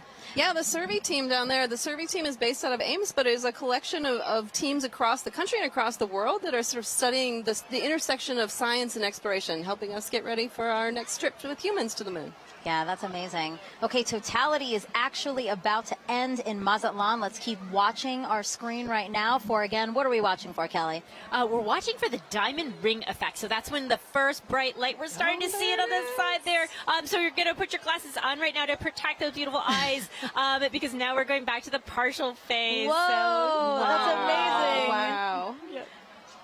Kelly, that's a filter, by the way, everyone. That's why we're seeing that. But when you said put on your glasses, I'm so trained now to do it that I almost did it here in Cleveland. No, we're fine in Cleveland. We're still in Mazatlan. Again, what we're seeing is because we needed to adjust the filter. Now that, again, it's basically like putting on our glasses. The way that you said people on the ground need to put on our glasses, our telescope operators need to protect their own eyes as well as their equipment. Exactly.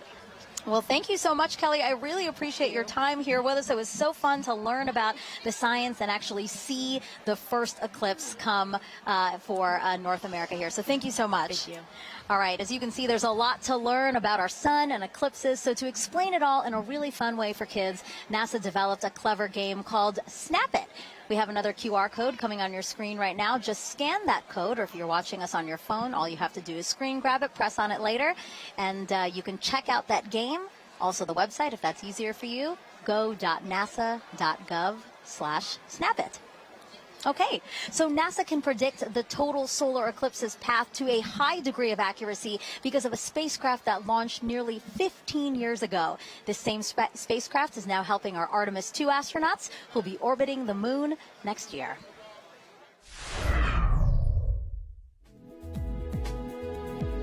NASA's next step in establishing a long-term presence on the moon is sending 4 astronauts to fly around it with the Artemis II mission. Part of the crew's training has been to study images from NASA's Lunar Reconnaissance Orbiter, or LRO. The spacecraft launched in 2009 and continues to use 7 instruments, including a high-resolution camera, to help us learn more about the moon's surface. Because of LRO, we now know more about the moon's topography than any other planetary body in the solar system, including Earth. The Artemis II crew used LRO data and photographs to learn how to identify lunar landmarks they'll see from orbit and to seek out sites of scientific interest, like possible landing spots for future explorers. While helpful for planning Artemis missions, people back here on Earth also use LRO to predict the shape of the moon's shadow, or umbra, during total solar eclipses. The moon's shadow will change throughout the eclipse, depending on the lunar terrain and the elevations of observers on Earth. People may even see what looks like an arc of solar diamonds around the moon as sunlight peeks through lunar features like craters. That's a look at your Artemis Moon Minute. All right, joining us on the host desk now is a familiar face here. Oh, actually, we have, sorry, Snoopy. Oh, I just revealed that it's Snoopy. Well, I just want to wave real quick to the crowd here at the Great Lakes Science Center, just outside of our host desk, waving at us, waving at the camera. I'm waving back at them like they can see me. But I did just spoil the surprise. We do have Snoopy here, our Chief Safety Officer here at NASA, and he's here to tell us how to safely watch the eclipse. So, Snoopy, if we were to watch the eclipse today before totality, what should we do? That's right. You should have your glasses on. That's right. Well, and what about during totality, Snoopy? Can we take them off then? Yeah, let me help you out here. Oh, Snoopy, there I can see your shining bright eyes. I love Snoopy. He's so funny. Now, Snoopy, I have to ask you a question, okay? So today we've been polling everybody, asking for the total solar eclipse today, who is the big star of the show, right? Is it the Earth? Is it the Earth? Is it the moon? Is it the sun? Okay, but you have to pick one. You have to pick one. You have to pick one. You don't want to pick one? All of them. All of them are great? That's right. Snoopy, thank you so much. I know you're super excited to see the total solar eclipse today. We're glad to have you here. Bye. All right, now let's head back over to Tahira in Kerrville, Texas. All right, thanks, Megan. I mean, what an incredible view from Mazatlan, Mexico. That was amazing. And folks, as you can see in your screen right now, we are less than 1 minute away from the eclipse crossing over Torreon, Mexico. Gina, how fast is this moon shadow moving right now? I mean, it's flying. It's going about 1,900 miles per hour as we're chasing it across the U.S. That is incredible. And so, you know, in Mazatlan, we were able to see the diamond ring effect. That's right. It was beautiful. Beads. So hopefully we'll be able to see that in Torreon right now. Yeah, we're watching that live feed. Yes, just to see this sliver crossing over the moon. That's right. We're getting so close there. We are Hopefully we'll see that diamond ring too. Wow. Look at this. And so we're about 10 seconds away. Here we go. Let's take it in. Wow. What a spectacular. It's going into totality. Wow. There you have it. We are in. Yep, that diamond ring came through, and we see a little bit of those Bailey beads too as we're looking at it. Those kind of the lights trickling through around the surface of the moon, coming through the peaks and valleys. So what are we viewing on the left-hand side? This almost pink color effect. Right, and so as we just heard from the last totality, you know, these pink fingers are popping out a little bit, and those are those solar prominences. They're appearing pink because of the helium rich, but we can see it. Let's focus on the corona here, that glow that we're getting, and we can see basically these streams that are coming out, a lot of that energy and brightness that we do not have the ability to see on a day-to-day basis. So with this total eclipse, we're able to see that corona nice and bright coming through in Torreon. That is just a magical view. Oh my goodness. It is. Gina, okay, and so we've got so many questions coming in online right now from viewers watching this. Our first one is going to be from Justin, who wants to know, right now we are seeing a pretty clear and spectacular view of a total solar eclipse. Yes. But Justin wants to know, what will it look like if it's clouded over? Right. So the view that we're getting right now, you won't be able to see that if it's clouded over, but you will have effects going on, right? You'll get a change in the temperature. So the temperature will drop. It'll still get darker as It's well. already getting dark here in Kerrville. I mean, we have some cloud coverage, right? Yeah. And we're feeling a little extra wind. It's noticeably darker despite the clouds that we have. So you'll get some of those environmental effects, even if it's cloudy where you are. And so a great follow-up, you know, we've got Halloween Ghoul on YouTube who wants to know, again, will the temperature change during totality, which I know you mentioned that it will get a little bit cooler. Yes. But do you know about how many degrees we can expect? Yeah, you know, it depends on the location, the humidity, multiple factors, but it can change by about 10 degrees or so, depending where you are, maybe even a little bit more than that. And, you know, we're feeling a little chilly kind of where we're sitting compared to what it was earlier. And, I mean, I'm just staring at this view of totality that we have in Torreon. So we're about halfway through totality right now in Torreon, Mexico. And again, I know folks said that this is almost double totality than 2017, right? That's right. That's right. And so in 2017, we had a little more than 2 minutes. So we're lucky enough this time that we have over 4 minutes in some places, too. This is so beautiful. And so our next question from Sibel on Instagram wants to know, why is the sun more active right now? So the sun is more active because we have an 11-year solar cycle. The sun goes from solar maximum to solar minimum, where it's changing its level of activity. Oh, and as you're seeing the screen, yeah, so I see in that the bottom right there, we can see that prominence extending out. And as we heard earlier in Mazatlan, you know, that is potentially the beginning of space weather activity. So we're talking about solar maximum. If there's a time to see any of that space weather activity during the total solar eclipse, this is the time to do it. So let's watch that as we go through totality in our other locations too, and maybe we'll be lucky to see some of these features change for us. That is so beautiful. It is. And so Gina, too, you know, how we're in a higher cycle. Solar cycle right now. How many years, you know, is that fluctuation? Right. The solar cycle goes on for 11 years when it peaks in activity, and that's where we are, where the latest predictions are that we will reach that maximum sometime this year, and then it'll decrease in activity going back down to solar minimum. And so, Gina, I've got time for one more quick question from Christopher on X, who wants to know which other planets have the best eclipses. Oh, okay. Well, that's right. So eclipses don't only happen on Earth. Let's talk about Mars, for the fact that Mars does have eclipses when the moon crosses in front of Mars. Mars has 2 moons, and the rovers on the surface have captured images of those. But no other planet has a view quite like this, right? Nope, that is special for us. Just the distance and the size of the moon makes it such that it will completely block the sun as it's doing today. Wow. And you can see there's that diamond ring effect as we are coming out of totality in Torreon. What an incredible Wow, it's a bright one view. too. Look at that. That is a bright one. So is this what, a Bailey's bead? Or so that's going to be that diamond ring, just how bright it is. Bailey beads are a little bit smaller as they kind of bubble over the surface, but folks who are in that location should have those safety viewing glasses back on so that they can now view the partial eclipse that they are experiencing. Well, that is fantastic. And you know, the next time we see this eclipse, it's going to be right here in Kerrville, Texas. So folks, the countdown is on. We've got about 10 minutes until we see this with our own eyes. You can hear people Yes, big moment right here in Kerrville. For now, let's check back in with Lauren at the Indianapolis Motor Speedway. Thanks, Tahira. We are getting close to eclipse ourselves, but for now, we have a very special guest, NASA's very own Pam Melroy, Deputy Administrator and former astronaut. Pam, it's good to see you. Oh, it's great to be here. I'm so excited. It's very exciting. So what's it like being in Indianapolis for an exciting event like this? Well, it's a beautiful day here. And I love the fact that we're here with thousands of people in the Indianapolis Motor Speedway. But we're joining with millions of people around America looking up together to the sky. Absolutely. And tell me, is this your first eclipse?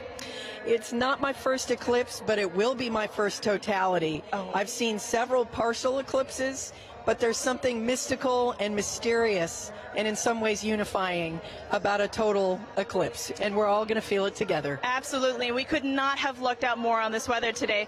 So as a former astronaut, we know that sun science and space weather are very important to keeping our astronauts safe. What is space weather, and why do we care about it? What is NASA doing to study it? Yeah, that's right. It's actually very important. It is of concern for astronauts who are in space because they experience the radiation of the sun that comes from solar flares and solar weather. But the reality is it's also affecting life here on Earth. It impacts the upper reaches of our atmosphere called the ionosphere, which is an electrified part of our atmosphere that is a conduit for communications. It's critically important. It can even affect power grids. And of course, if you ever have seen the Northern Lights, you've seen the effect of solar weather. But really the focus for today is where that solar weather starts, and that's in the corona, the sun's atmosphere. It's very unusual, and we don't exactly know what's happening because the sun's atmosphere is millions of degrees hotter than the surface of the sun. So we are hoping to learn today more about how that happens and why that happens so that we can better predict those solar flares and those things that impact us here on Earth. Yeah, that's all extremely important and something that we're learning a lot today too. Pam, thank you very much for joining us today. Thank you. As we've learned, solar eclipses are very important to learn for many, many reasons. We have radio telescope operators who are studying the eclipse today for this very reason. Let's take a look at that work. When the moon blocks the sun during a solar eclipse, there is a noticeable impact on Earth's upper atmosphere, known as the ionosphere. These changes can affect radio communications, including amateur radio, also known as ham radio. Ham radio is a way you can talk to people all around the world. You set up a radio and antenna. You talk into the radio sends a signal up to the antenna sends the signal up to the sky. It bounces off of the electrified layer of the sky back down to Earth, where you can talk to the person on the other side. During the 2024 total solar eclipse, the HAM-SCI Citizen Science Project is inviting ham radio operators to transmit radio signals. The goal is to have people make as many radio contacts as they can with operators in different locations during the celestial event. By recording how strong their radio signals are and how far they go, ham radio operators and scientists can learn about how the ionosphere changes during solar eclipses. Sometimes you can talk around the world, and sometimes you can't. And that's all based on what the ionosphere is doing, what the sun is doing. When it works and you are able to talk to these faraway places, I find that really magical. To learn how you can participate, follow Do NASA Science on X and Facebook.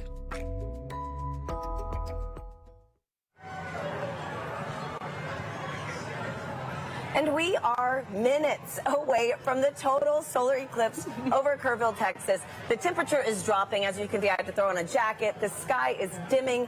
We're on the edge of our seats, and we are joined now with astronaut and commander of the Artemis II mission to the moon, Reid Wiseman. Reid, it's an honor to have you here. Thank you. The crowd noise, the fact that the sun is behind the clouds most of the time and peeking out, it's so wonderful. I know. Thanks for being here, Reid. As you can hear, we are ready. We are right there. So exciting.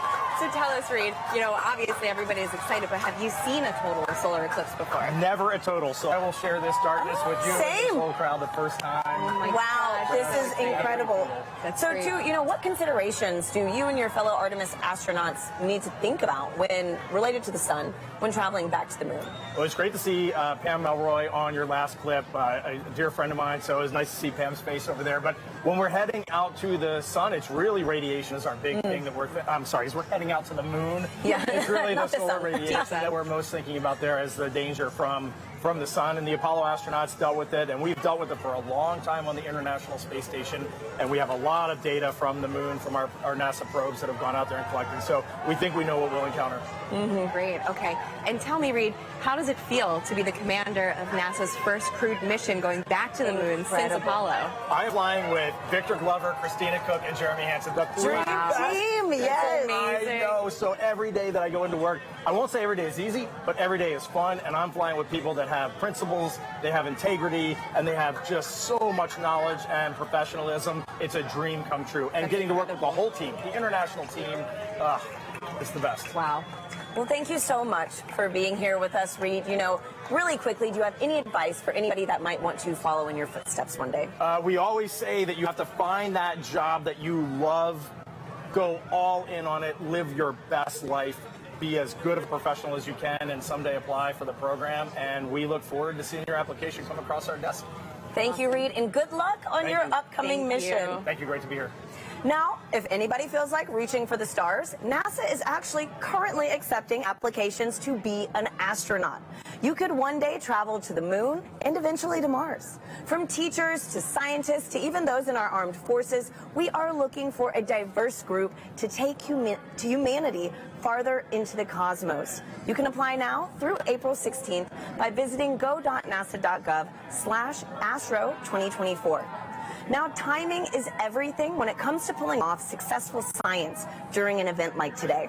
Let's hear from a very special guest who also knows a thing or two about perfect alignments.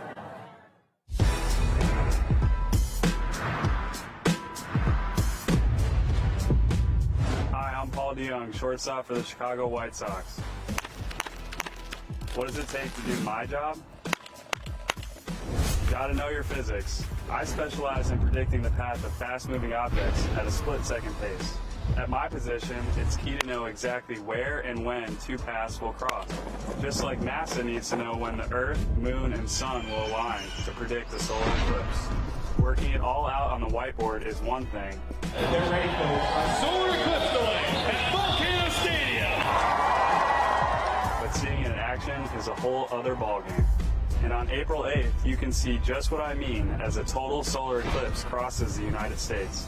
NASA has mapped the detailed shape of the moon's surface, so we know exactly where the moon's shadow will fall. And you know where to be to see the eclipse in person, even if it's from the stands. Don't miss your chance to experience the beauty of science in action, and maybe catch a ball game.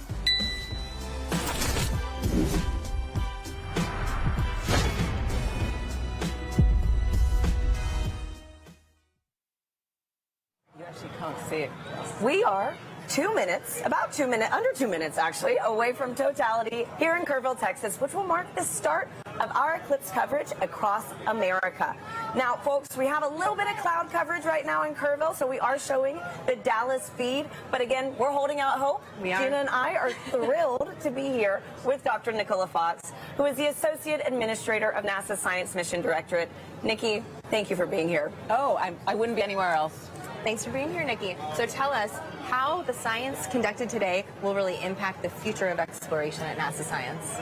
Oh, wow, there's so much that we're going to be doing today. We're going to be studying the sun. We're going to be studying the Earth's atmosphere and how that changes. You can see it getting dark here. And, you know, we've got these little magnetometers. They're going to be all across. We have 30 of them all the way across. I'm going to hold it up. Very nice. Love magnetometers. Magnetometers, and we're gonna be having these all the way across the park of totality. And it sounds like we should go. We should get up. Oh my goodness! Let's go! Oh my goodness! Less than a minute. Oh my goodness! Wow. Okay. All right. Glasses on, Nikki. Yes. Yeah, or glasses no? on, but we're about to get. Yeah. There's some cloud there's coverage. some cloud coverage. It's trying to peek out. It is trying. It is trying. Windy, it is getting for dark sure. here. The wind's picked up. You could actually see the birds started flying in a very weird pattern a minute ago. Good point. Come on, clouds. Everyone's wow. screaming. Yes. You know, I might have to switch to Team Sun. Come on. Oh my goodness. We're there. We're nearly there. Okay. There we go. Wow, the crowd is counting down. Yes.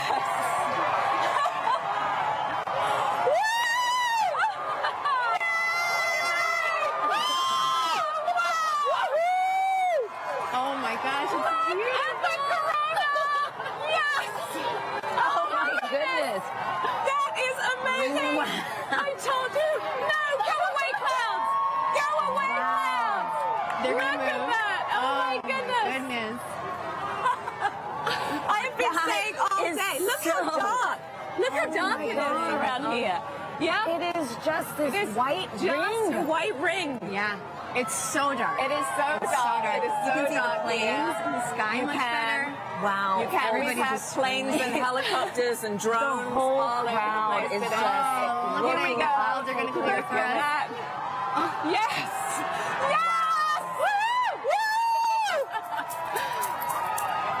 Oh my Look at that! Just It's look amazing. at that! That is And we have incredible. about, what, 4 minutes Oh, yeah. to 4 just minutes bask. and 25 seconds. To be a Yes. I mean, this really, Yes. again, reminds you that we are on this one planet, you know, Yes. in this larger system. And you have to be on this planet to see what we're seeing. You do. right That's now. why we are Team Sun, Earth, Sun. and Moon. Because you need the moon for an eclipse. You need the sun for an eclipse. And we're Right. standing on the Earth to see it. Oh, man. So, all of NASA Amazing. science represented by a total solar eclipse. And something that, what, over 30 million of us today, at least Yeah, in at the path least. of At totality, least, yes. able to witness Yeah, this. I don't know 31 about people you, living in the path of totality. So Doesn't imagine count how the many people travels. actually traveled here. Yes. Absolutely. Yes. This Wow. is getting me extra excited about all the science that All the science that we're doing. right? Yes. Yes. All right, those clouds are playing tricks on Those us clouds now. are being pretty mean. Yes. It was nice to get a taste, though. It's Wow. true. It is Yes. so dark. It is. We've got everybody It is looking so up. dark. I'm so happy that, you Yes. know, for folks that travel, Yes. able to see this take place. That's right. And so- it's been such a great atmosphere here all day. Every Yes. time the sun comes out, everybody Everyone's cheers. cheering, Yeah. counting down. It has been incredible. And so, wow. That's true. Oh, Nikki, what's your favorite part about these? About an eclipse? Is this your first? No, this is my second one. 2017. I was in Nebraska and I saw it there. But I think there's just you can study the sun, you can study the corona, but suddenly you see it with your own eyes, and it's that feeling of just wow, that is our star. Like that isn't just the sun anymore. That's a star, and you see it looking like a star. And you know, as we study. As we look for exoplanets in other galaxies that might be able to support life, you know, we need to understand our relationship here on this planet with that star. And That's so right. it's so important. And I think when you see it, you're just like, wow, it actually is a star. Yeah.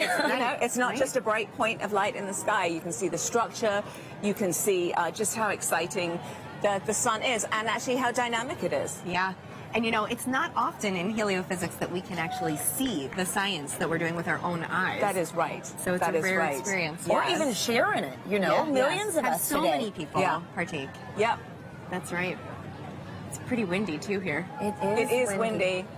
And so I know earlier in the show we've mentioned that total solar eclipses really might only pass through a certain location, say every 375 years. years. Yeah. Can you explain how come we don't see eclipses like this every day? month. Yeah. Every month. Because the moon's orbit is actually tilted, and so most of the time when it passes in front, it doesn't block out the light for us. At this particular time, it is right on the plane between the Earth and the Sun. It is actually at its closest point to the Earth, and so in the plane of the sky, the moon is exactly the same size as the sun, and that is very unique. That is so special, too. Yes. I mean, like, what are the odds? It's the 400s, right? It's Yes. The distance between the Earth and the Moon is 400 times closer than Yes. the Earth and the Sun, and the size is 400 times smaller as well. So it just blocks it perfectly. Yep. It does, and right now the clouds are blocking it perfectly. Hey, but we got a taste of it, which We was did. very nice, and we are We chasing did. this eclipse across North America We today. are. So excited Yeah, to we see are. from these I other think it locations wants to come too. out again. I don't know. These clouds are thinning. Yeah, the clouds. You can hear the crowds cheering. is getting excited. We're hopeful. Yeah. Channeling all that good energy. Yeah. This crowd has been great all day. Oh, yes. All day. It's crazy to believe, too, that it was so dark and it's only like midday. Oh, yes. Yeah. Yes. Yeah. Wow, and we're starting to get some of this. Starting to get the light back. Yeah, starting to get the light back. Yep. So unfortunately, we did not see the diamond ring at the end of the eclipse because of the clouds, which is always a crowd pleaser. But we did see it actually saw it in the right beginning. before totality. There was suddenly this beautiful bright one light, and then it all went dark. So we did actually see quite a few great features on the sun, and somebody actually was saying they could see a sunspot. obviously through their glasses, yes. but they We had could those see in a the sunspot. telescope So, piece. yeah. Can you clarify what the sunspots are for our viewers? Yes, absolutely. So if you were looking through your glasses, you might have seen a couple of dark spots on the sun. They are actually very intense places. There's very, very intense magnetic field there. They're very active, and that is what can cause space weather. So every now and again, those active regions can sort of explode and then send billions of tons of solar material towards our planet. Wow. Well, this was fantastic. Thank you so much, Thank Nikki. you, This was Nikki. incredible to experience this with you. Let's follow this eclipse right up that path. Next up is Dallas. We have Joy and Michael standing by for their big moment in the sun. Yeah, you can feel the temperature change. The wind is completely quieted down. Yeah. So the energy here is amazing. So with me right now is Dr. Michael Kirk. He's one of our eclipse experts. Michael, we saw an annular eclipse back in October, but Yes. today is a total eclipse. How are you feeling today? It is totally different. I am ecstatic. The annular eclipse was really cool. This is, you can feel it, the energy here is electric. If you look around, you can see that the darkness is coming. Let's have a quick look at what we're looking at right now. We're almost there. We're a couple of minutes away. Ooh, yep. Just a crescent left. So let's quickly talk about some of the ways that the public are participating in the eclipse right now. Yes. Michael, can you talk about some of the citizen science projects? Yes, there are people all around the country right now making measurements of audio recordings to see how the environment is changing. And it is a great opportunity to do genuine science with just an audio recorder. Fantastic. So we are almost like, let's see, a few minutes away. So minute just a 30 minute. out, I think, actually. So let's have a look at the eclipse. Michael, what should we expect to see moments before totality? Okay, so as we approach totality, you're going to see that crescent sun slowly drift away, and then you're going to see the Baily's beads, where there are these bright points of light that are last bits of sunlight cascading through the moon valleys, and then right before totality, you'll see a diamond ring, that last single point of light, and then we'll be in totality. We just have a thumbnail of sun left. We are closing in on totality here. Wow, we see a slither of the sun left. Remember, you can only take your safety glasses off when the moon has completely covered the sun. And in Dallas, Texas, we are seconds away. Oh my goodness, I can feel my heart racing. You can hear the crowd getting excited. The birds are chirping, and they seem like they're going into their nighttime routines. Wow. So we are a few seconds away. You can hear Here's the the- crowds cheering. Here we go. Oh my goodness. This is absolutely ecstatic. The Oh, darkness is coming over Dallas. here we are. Just a few seconds 10 left. seconds. Woo! Oh, I'm so excited. Okay, we are 5 seconds away from totality. One little bit. It's totally dark here. Deep twilight around here. Wow. You can hear the Here's the crowds. last bit of lights, and we're in totality. Woo! Oh my God. Oh my God. That is absolutely breathtaking. Oh my God, Michael. How are you feeling right now? I am just awestruck. I mean, there's a few high clouds, but the beauty of the corona is clearly visible. You can see that spiky structure just poking out. It is heart-stoppingly beautiful. Oh my goodness, I have tears in my eyes. I was not expecting this. This is one of those experiences that you just never forget. I feel so special to be right here, right now, experiencing it, and knowing that people literally across the nation are doing the same thing it's truly amazing. Wow, let's take a moment to take it all in. This is absolutely breathtaking. Wow.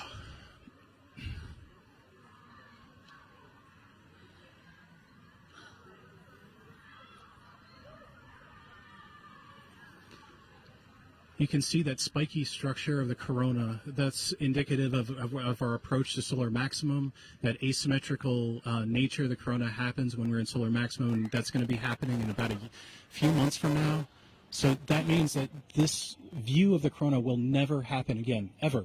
This is a completely unique view that even if you see a million solar eclipses, you'll never quite see one like this. So, Michael, you study the sun. What is it like to see the corona that you don't normally see? I mean, I just there are no words. I spent my life studying this thing, and to be able to see it and feel it is, I mean, it's just tremendous. You can see a prominence in the chromosphere, the middle atmosphere of the sun is a pink spot. And that pink loop is what I spent 5 years doing a dissertation on. that one little pink loop. And it's just, it makes it all feel like it's in perspective now. I can't believe how clearly I can see those pink loops and the structures in the corona. We can see a few planets out as well. They're brightly shining in the sky. And actually there's a plane racing across the shadow as we speak as well. And I just want to take a moment to say huge thanks to our telescope operator, Vanessa Thomas, for providing these views. This is just so stunning. People are applauding here, as you can hear. I mean, I think everyone here is getting exactly what they came for, which is just that sense of your place in the universe. This is our closest star, and being able to see the star like this is truly special. Okay, we have 1 minute left of totality. Oh, the time just passes way too quickly. The next eclipse won't happen across the U.S. for another 20 years, so this really is a once-in-a-lifetime opportunity for a lot of people. Absolutely. Our friends up in Alaska will see their next eclipse in 2033, so I am like already thinking I need to go there. I mean, it's just, Yes, it doesn't matter what I need to do, I just have to go there. Wow. So we're 30 seconds out. Oh, my so goodness. right before totality ends, our telescope operator, Vanessa, is going to put the solar filter back on. But let's just cherish these last few moments of totality in Dallas, Texas.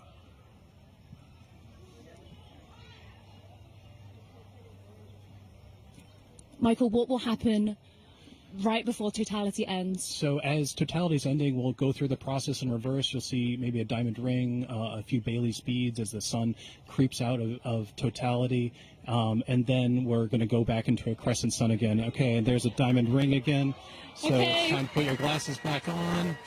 And Sunglasses back, eclipse glasses back on. And it's coming back again. Wow, the slither of the sun. And you can see shadow bands on the ground right now. It looks like it's almost raining, or you can see those shadow bands racing across the ground as we come back out of totality. Wow. Whew. Oh my goodness, Michael, that was amazing. I was not expecting to feel so emotional. I still have tears in my eyes. It just grabs you. I mean, it is unlike anything else. It's as amazing as seeing anything in the natural universe. Like I said, there are no words. Michael, thank you so much for being with us in this very, very, very special moment. I feel honored to be here. We truly are in a special place in the entire universe right here, and I'm just so happy to share it with you. So now let's head back to James at NASA's Kennedy Space Center, who's with the eclipse moon. He's tracking the shadow moving across the U.S. James, how are things looking on your end? Yeah, wow, Joy and Michael, really cool view there. It's insane to see just how dark it gets. It's literally like nighttime there. You can hear the birds chirping in that shot as well in the gardens. Absolutely beautiful. We got a bunch coming up in just a few moments here. Our next eclipse path target here for the NASA broadcast is in Russellville, Arkansas. They're going to have a long window too, 4 minutes and 12 seconds. They're expecting that totality kickoff at 1:50:05 to be exact. Again, you can continue to track this with our eclipse tool here. This is at go.nasa.gov/Eclipse Explorer. And you can see just how quickly it's moving. I'm playing this in real time. You can see that shadow is already moving very quickly to the northeast. And the fun isn't just for our friends on the path of totality, and there are a lot of people on that path of totality. About 31 million people reside somewhere on that path of totality. But there's a lot of people obviously outside of that path as well too. If I put on this overlay here for the percent coverage, a lot of folks, us included here in Florida, are experiencing that partial eclipse. As always, if you are in a partial eclipse, be sure to be wearing those eclipse glasses to protect your eyesight as you're viewing it. But you can see these bands here are greater than 75% view. So say you're watching up in, I don't know, Milwaukee here, for example. You've got a great view, almost 100% coverage. You're not quite at totality. 89.4%. Looks like you got good cloud cover there. 20% cloud cover. So hopefully you got a nice view up there as well, too. I've also put on this overlay here to show you just the amount of the duration of totality. You see a lot of our places are within this middle band right here that are getting more than 4 minutes.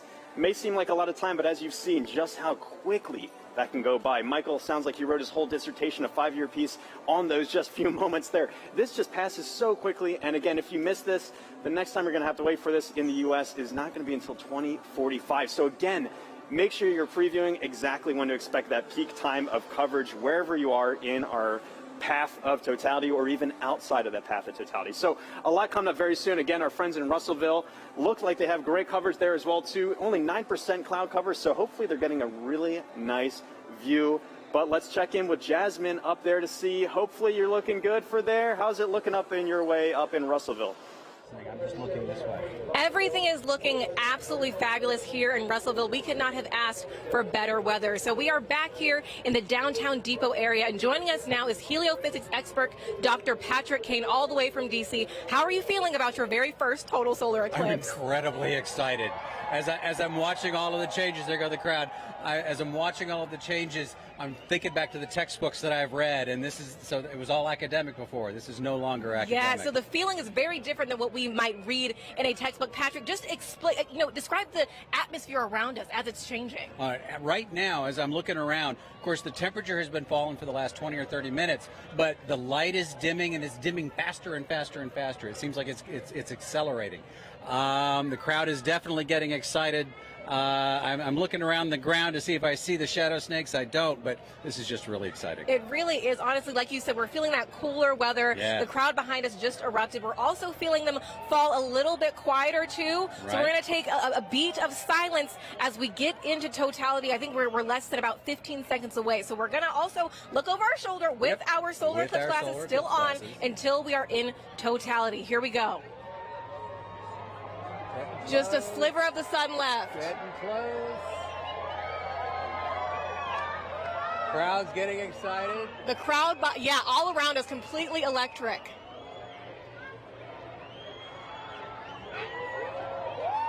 Going.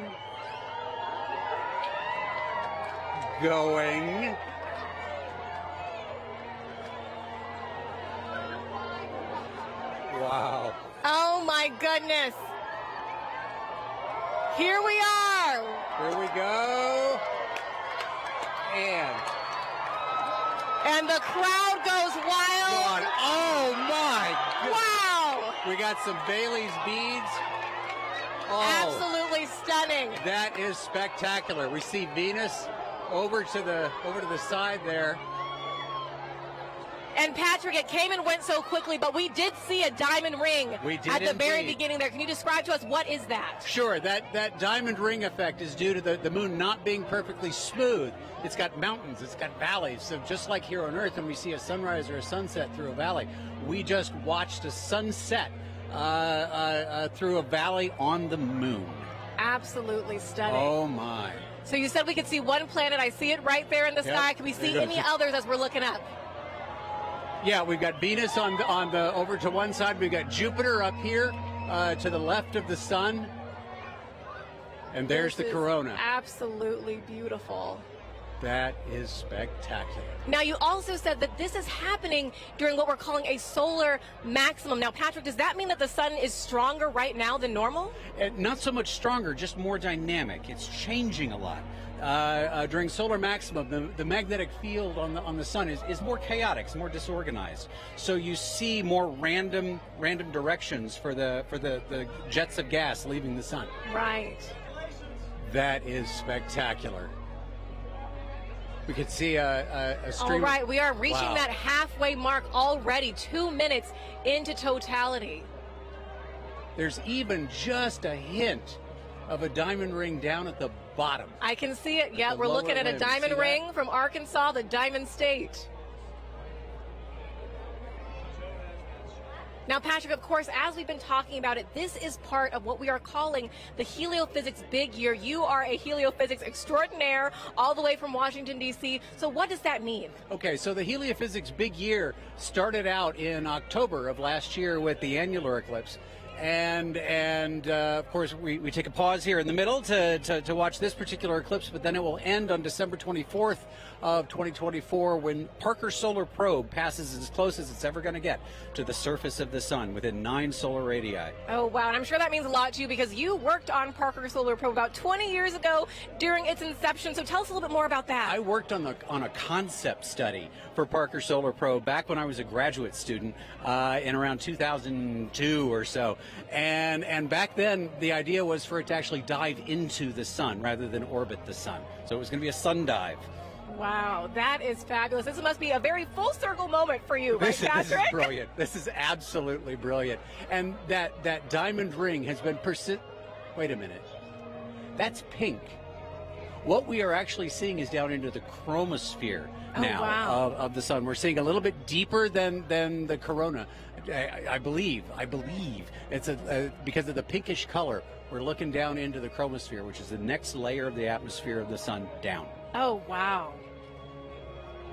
Wow. Oh my God.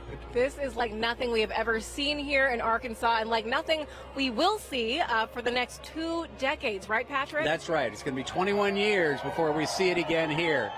2045. All right, so as we are starting to exit totality, of course, we're going to be very careful with our eyes if needed. We're going to put those solar glasses back on, of course. And the crowd just erupting, falling quiet again as they watch this magnificent moment take place. I am actually seeing bats flitting through the air. Oh, wow. Well, we will be very careful then. Well, yeah. And why is that, Patrick? Again, those nocturnal animals are coming out, right? As far as they're concerned, it's nighttime. It's time to feed. So they're coming out to feed on all the mosquitoes we've been swatting. Okay, got it. We'll be very careful for all those nocturnal critters around us right now. All right. We are getting closer. Get ready to put those glasses back on. All right. We're putting those glasses back on. The crowd wow. A second diamond ring seen from right here in Arkansas, the Diamond State. Absolutely stunning.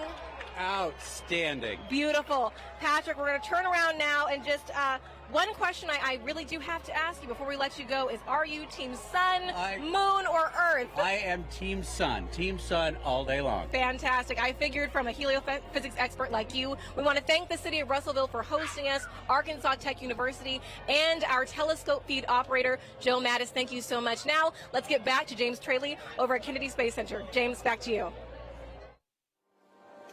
Yeah, thanks so much, Jasmine. What have you guys had there? So you were just right here in Russellville. You can see that shadow has now officially moved off and is on our way to our next target, which is up here in Carbondale. Carbondale is one of those very lucky cities because back in 2017, they were right at that intersection point of the 2017 eclipse across America.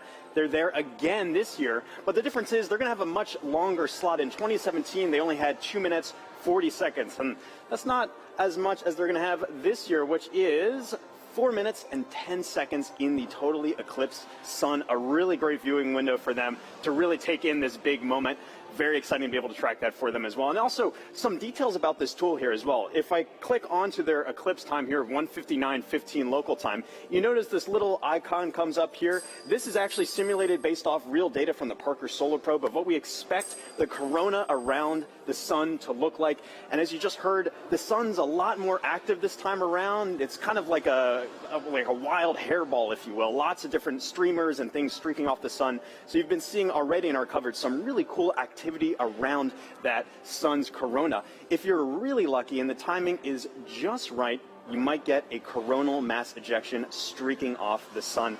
Hoping that someone on our path gets to see that today. If you do, be sure to send us the photos. We'd love to see that as well. One other cool feature about this tool, too, is you can see the actual path that the moon is going to be taking across the sun. And all of this plays in real time if you time it up well. And so you can actually see, if I go to our live moment here, this is actually playing as what we're expecting in real time, the movement of the moon across the sun. Carbondale just had a little crescent there, and you can see that shadow is really closing in on them very quickly. Let me turn off the 2017 path and zoom in a bit here. You see there, nearing totality in just a few moments, and their weather is looking great. We've been checking in with them all morning and afternoon. 27% cloud cover. That time of totality is coming up at 1:59:15. Really excited. And then it's going to be kind of bang bang for a while afterwards for a lot of our sites. We're going to be moving on to Indianapolis, all the way up to our final target in Holton, Maine. There is a lot coming up. And even, again, still, if you're outside of that path of totality, have your glasses at the ready to be able to observe that partial eclipse. This is going to be going on for a while. But for now, let's take a look at Carbondale and see up close what it's looking like. How is it looking over there in Carbondale?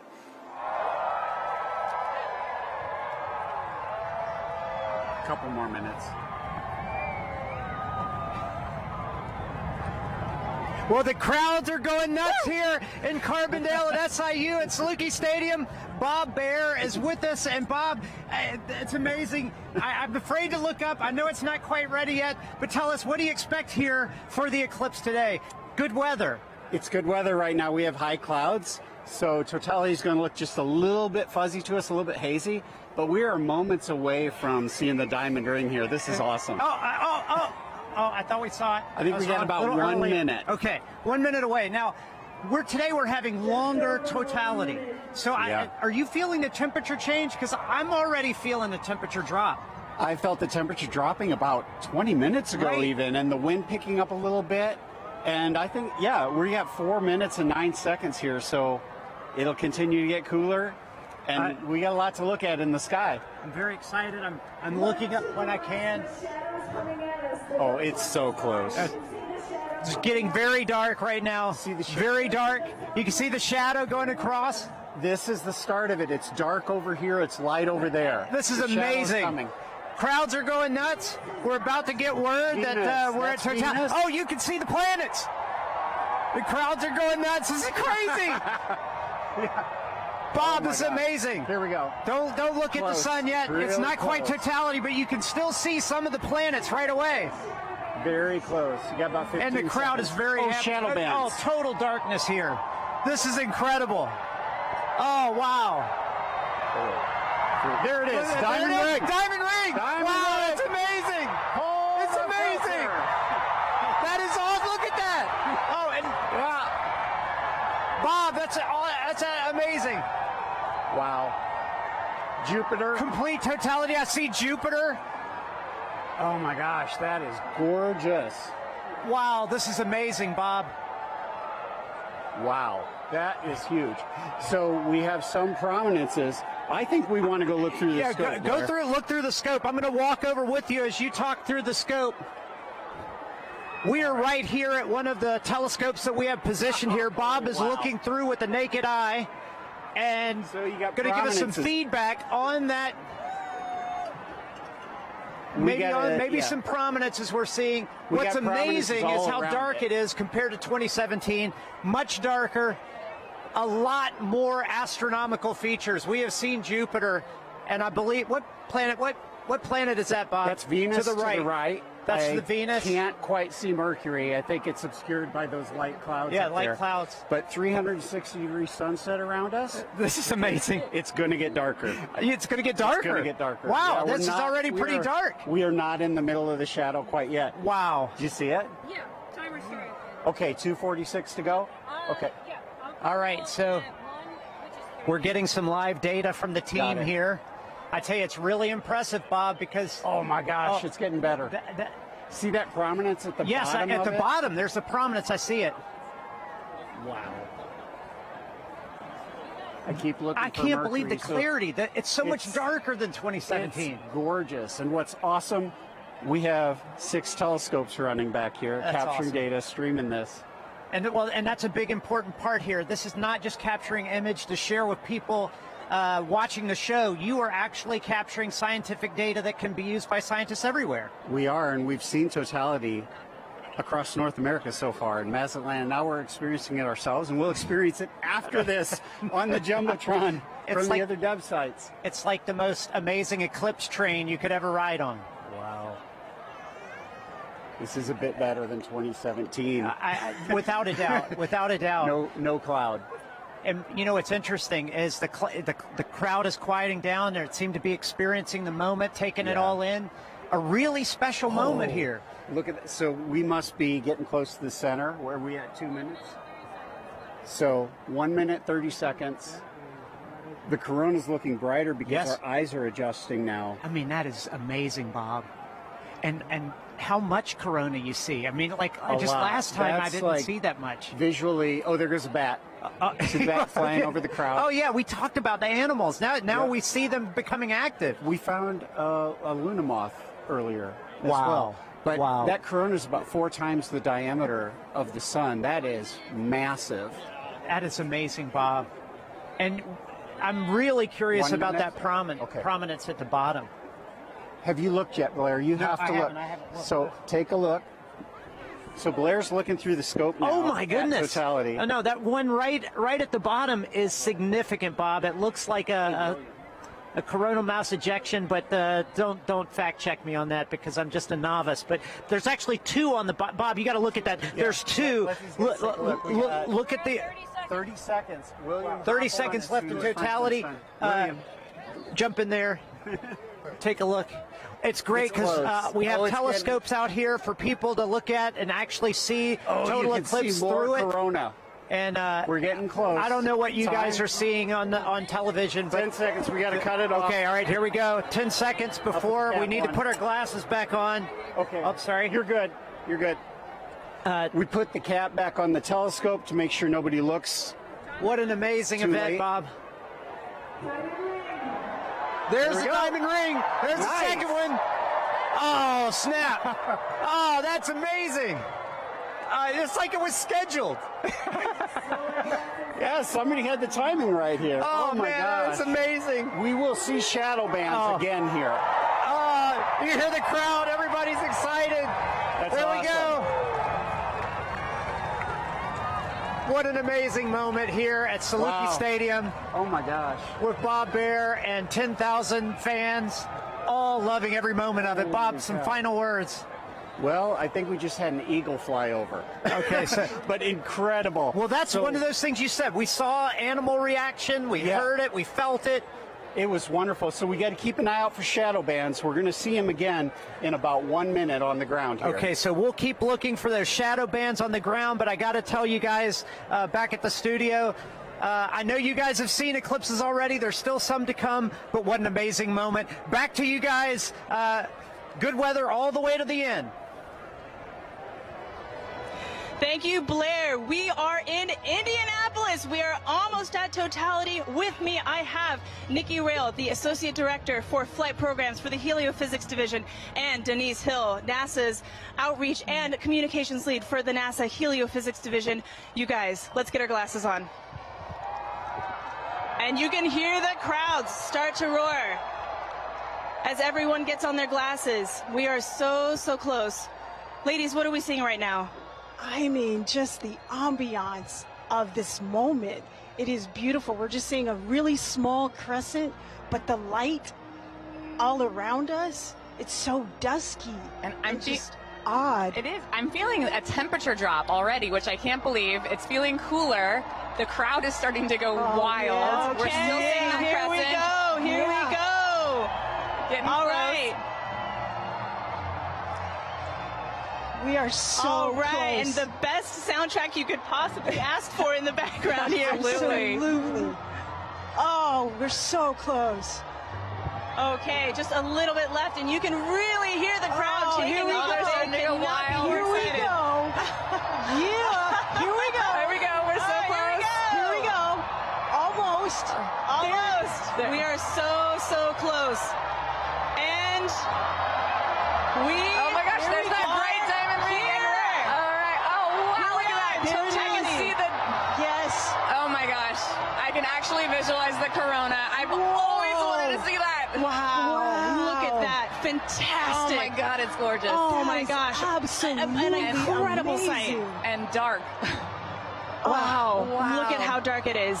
Oh my gosh. Whoa. And you can really see those streamers coming out right now. I'm seeing some bright lights around where we're seeing cratering, and I can see those streamers coming out of the corona. And are those Bailey's beads? Are we seeing any Bailey's beads? We were seeing some Bailey's beads. They're transitioning out a little bit, but yes, those bright light where the sunlight is shining through craters on the moon, mountains and Wow. craters. And look at those streamers of the corona. It is putting on a show. Moly. And it is dark. Holy moly. It is dark. I I got to take a peek at the crowd right now. Oh, look at the crowd. Oh The my crowd gosh. is absolutely Oh my gosh. going wild.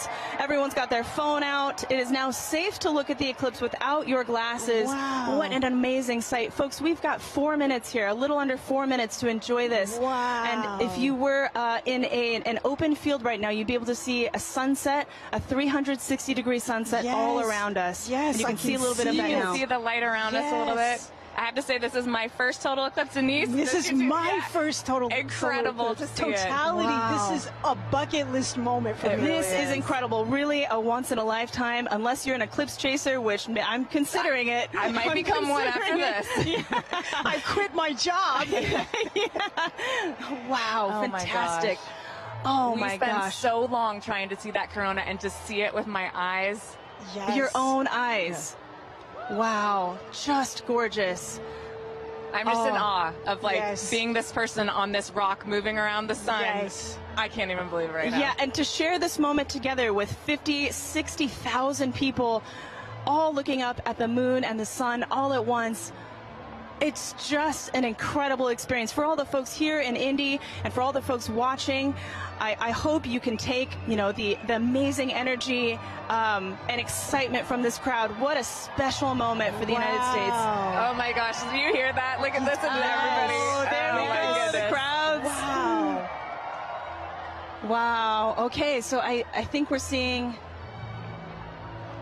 Yep, those beautiful The prominences. corona is just putting on such a show right now. It's got my Yes. full attention. Wow. That's all I can watch. Holy cow.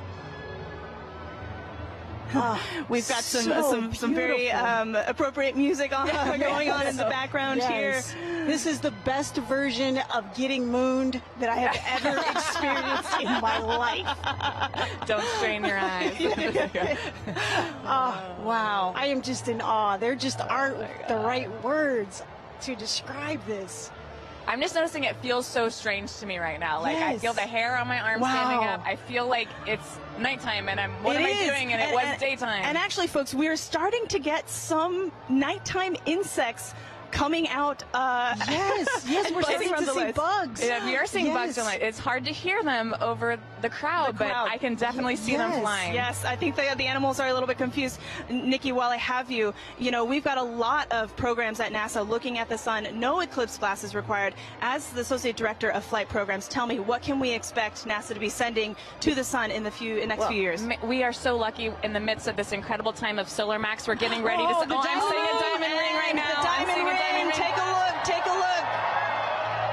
Put your glasses back on. Be safe. That is the diamond ring, folks. Wow. Spectacular. Oh, my gosh. You can even hear fireworks in the distance. Yes. Oh, my gosh. And the light is already starting to change. It really is. You can Wow. And Yes. the crowd Getting is fired up. loving And I it. hear the crowd just Oh, loving my every second of gosh. it. Oh, what a moment. I love those fireworks. That was amazing. Indianapolis is really pulling out all of the stops, and we love them for it. I also want to take a moment here to thank our two telescope operators, John and Dana, who have been providing these telescope views for us there from Ball State University. Thank you very much to John and Dana. All right. It's like somebody flipped the lights back on. It really is like a light switch flip. This is so crazy. And I can feel it warming up already. Yes.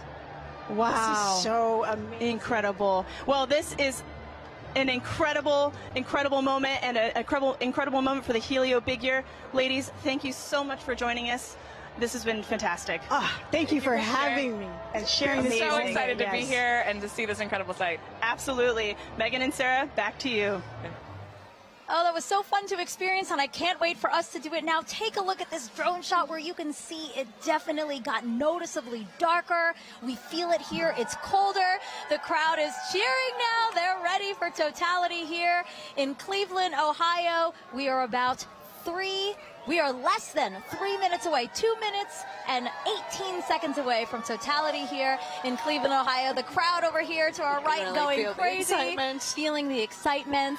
I'm ready for this. How are you? Yeah, it's super cool. It's all of a sudden it's really getting dark and you're starting to feel it. Yeah, so cool. It's like they just dimmed it out. Now it's like night. This happened within the last couple of seconds. But let's take a look around, because obviously we're not the only ones enjoying the total solar eclipse today. We have some we have some eclipse viewing events that we've seen around the country. So why don't we take a look at some of those?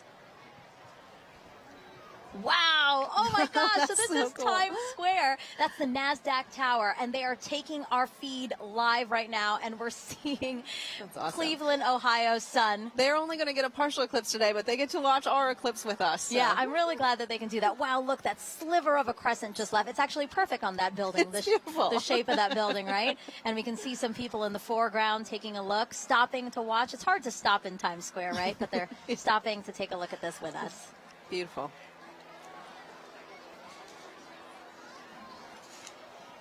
Oh, awesome. So this is just next to us. This is Progressive Field here in Cleveland, Ohio. So the Guardians have their opening day today, and the first pitch is like after 5 o'clock. But as you can see, they've opened up the stadium, and people are in there to enjoy. Yeah, big crowd the in there to watch that. That's great. Yeah, you can. Oh my gosh, just got darker here. Yes. Oh my gosh, that's so interesting. And then Mentor Civic Amphitheater again. The field starting to fill, and everybody looking up at the sky for their opportunity to see today's solar eclipse. This is us back here in Cleveland. Everybody looking up at the sky. We have 30 seconds until totality here in Cleveland, Ohio. Oh my God, I have goosebumps everywhere. Everybody's starting to cheer. I might cry. I kind of feel like crying. This is so cool to see. It's getting so dark so fast. Wow, it's like night just descended on us. And look at the crescent slowly disappearing. Crowds cheering here. Cell phones up, cameras up.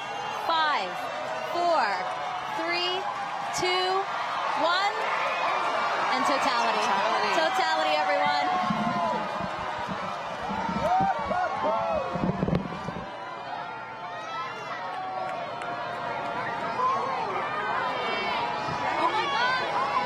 Oh, wow. Oh, my God. I was so nervous. Wow. I know, I wasn't sure because we had some high clouds, but oh my goodness, you can see that corona extending out. Oh, wow. Yeah, the clouds were really bothering me. Really scaring me.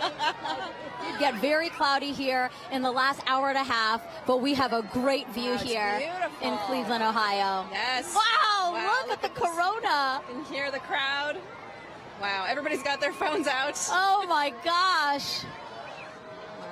You know, I saw pictures of what the shape of the corona might look like from our NASA scientists, and it looks exactly like they predicted. Oh my gosh. Oh, and you can see Jupiter and Venus. Oh yeah, look at that. So Jupiter's to the upper left of the eclipse that we're watching, and just to the right of it is Venus. Yes. Oh, and I see some of those pink protuberances we've been talking about all day.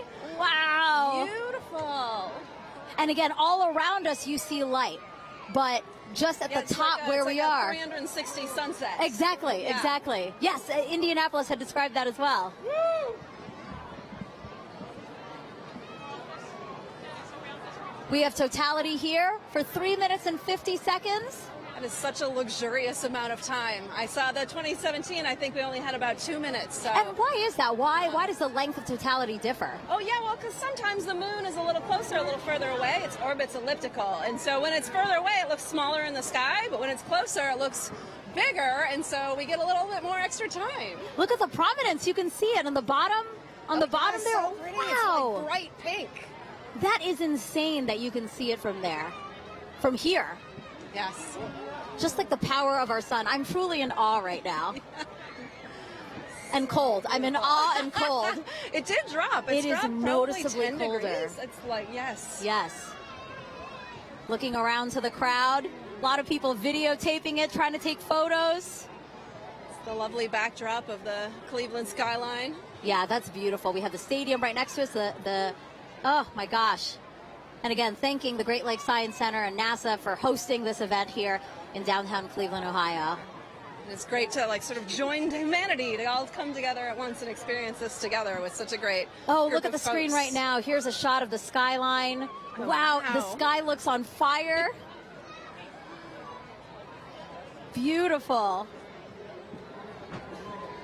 A lot of excitement still here in the crowd. Sarah's just taking it all in. Sarah, you're supposed to be commentating. You're supposed to be saying. It's so beautiful. So you can tell that we have some cloud cover, right? It's kind of hazy here, but still. It is, yeah, some high clouds. I was worried about it, but like we can still really see, have a pretty good view here. Wow. And again, this is so rare for people here in Cleveland to see a total solar eclipse. The last time was 1806. Yes. The next time, guys, 2444. That is incredible. I hope everybody took the time to come outside and witness this today. Oh my gosh. You can still see that prominence. Again, talk to us about what a prominence is. Yeah, so that pink color comes from the helium in the sort of outer atmosphere of the sun there. Oh, it's beautiful. And it gives off that pink glow. Yeah. Wow. Totality ending here. Wow, there's the diamond ring. Oh! Time to get your glasses back out. Time to put your glasses back on, everyone. That's your cue. Glasses back on. We get Wow. that diamond ring. Wow. What an amazing experience. My first total solar eclipse. Yes. Let's see what they think about this in Niagara with Daryl Nail.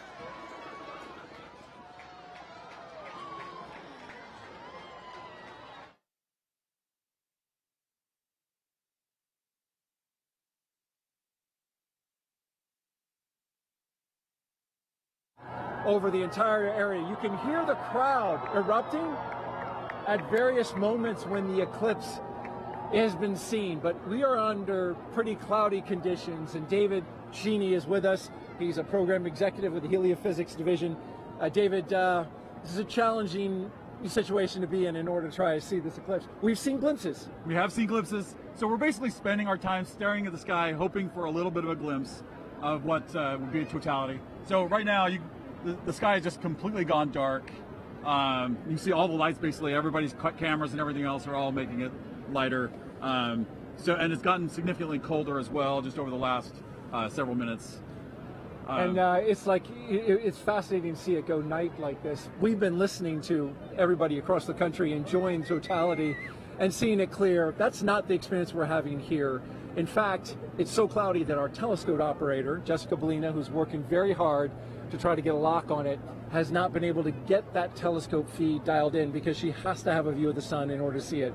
So we don't have a feed for you from Niagara. What we have is just every once in a while you'll hear part of the crowd, only part of the crowd would cheer, because I guess they kind of have an angle through the clouds to see just a little bit. Yeah, and the clouds have really only cleared out enough occasionally to even need eclipse glasses. So for the most part, you have a thick enough layer of clouds that you can see the eclipse without them, and it's just fine. So a lot of us have been able to just take regular pictures with our cameras. Let's take a look and just kind of enjoy the moment of darkness that we're in now. People have come from all over the world to be here. You can see some. It looks like it's a little bit lighter up there. Our spotlights are blinding these guys. Can we turn the spotlights down? So there, look, you got a little bit of eclipse right there with people watching. So we're just catching little glimpses of things as we look up into the sky. So this might not be as exciting as some, but this is what we get. We're just hoping to have a little bit of a glimpse. Well, we've got 3 minutes and 29 seconds for it to happen. We're already a minute or so in. Right. We heard there's going to be skydivers that are going to jump out. Probably hard to see them. Yeah, I don't know that we'll get to see the skydivers. You can't see any of Niagara Falls really. It's basically all like as if it was night for us here. You can start to see some of the light come in from the other side. So we're taking now a view of Tupper Lake, New York. That's oh, look, there you go. Oh, hey, there goes totality right there. We're getting totality right now that we can see. There it is. We just got a really nice clear spot right there. So wow, got a little bit of hole through the clouds so everybody could see. Just opened up.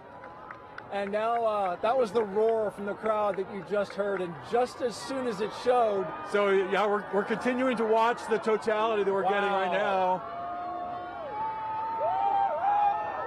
You can see a little bit of hint on the side as it's shining through.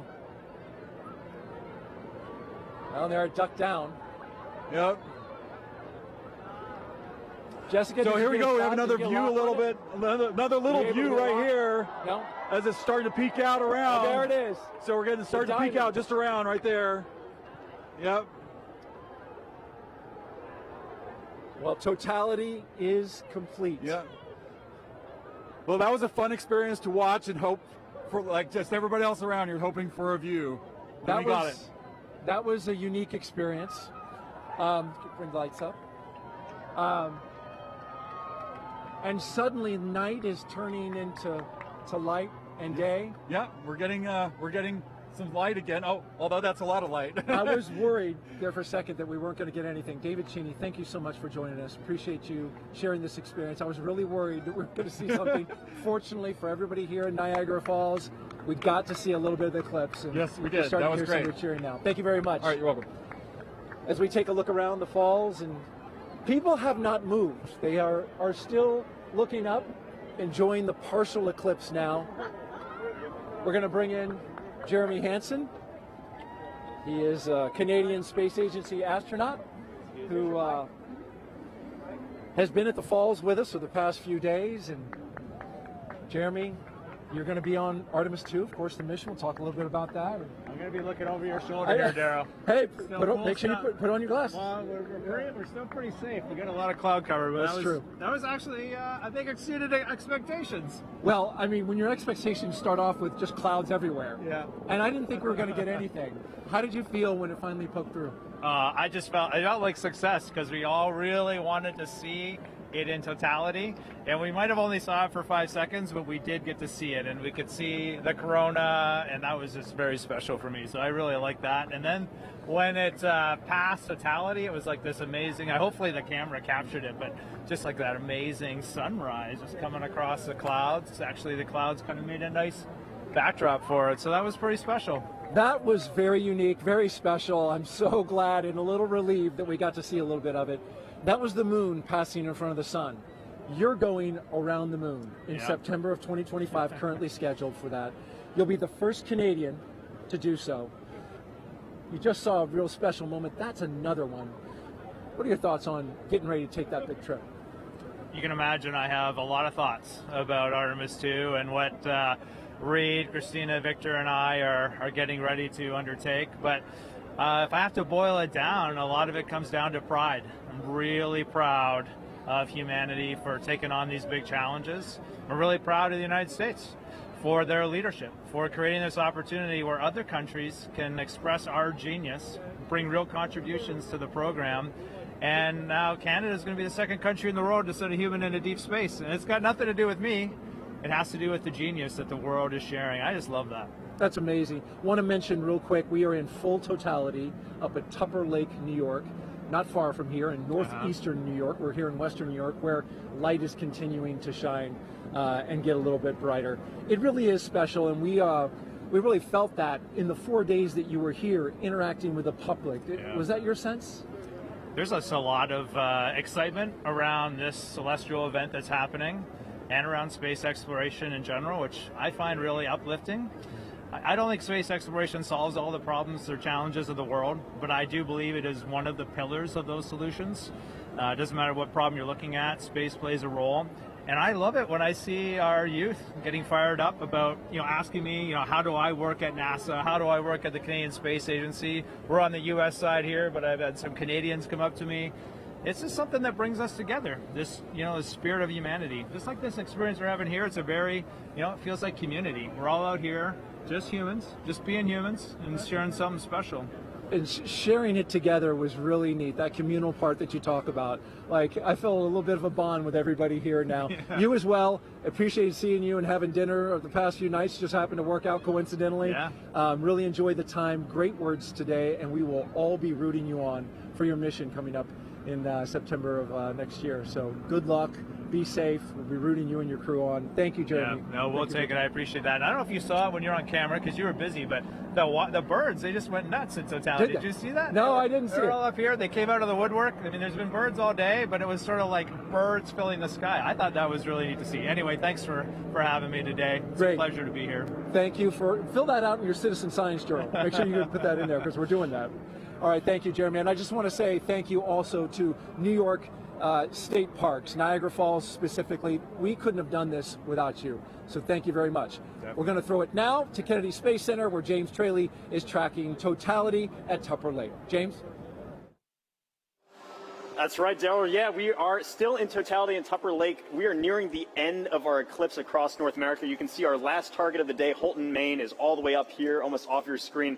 This speed of the eclipse shadow is moving so quickly across. The ground speed is about 2,000 miles per hour, so that is a fast clip.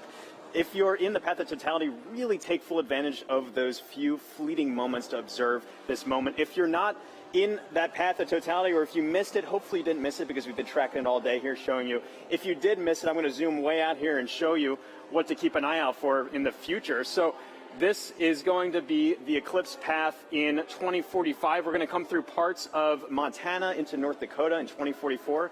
2045 is the next big eclipse across America. That's actually going to come, oops, I didn't draw here. There we go.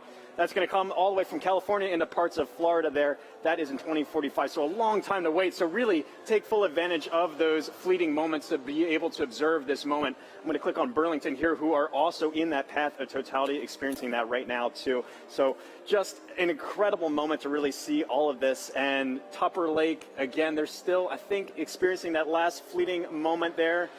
That is just moving off. You can see that is officially now moved off Tupper Lake. Really a fantastic shot. They have that now, that diamond ring effect, that really beautiful shot there. This is, again, such a quick moment, and this doesn't happen very often. It's really a once-in-a-lifetime moment, so take full advantage of this. You can see just how close we are now to Holton, Maine, who are our last stop of the day on our NASA coverage here. This is then going to continue on into parts of Canada and beyond. Holton, Maine, they had some snow past couple days. It seems to have cleared up quite a bit more for them. Really hoping that that holds out for them. They are expecting a duration of 3 minutes and 20 seconds to be able to observe that totality at 3:32:05 local time. Really excited to see that view. You see that shadow creeping so quickly up to them up there. So let's check in with Angelique, who is up there in Holton, Maine. Hopefully it's beautiful weather for you. How's it looking up there, Angelique?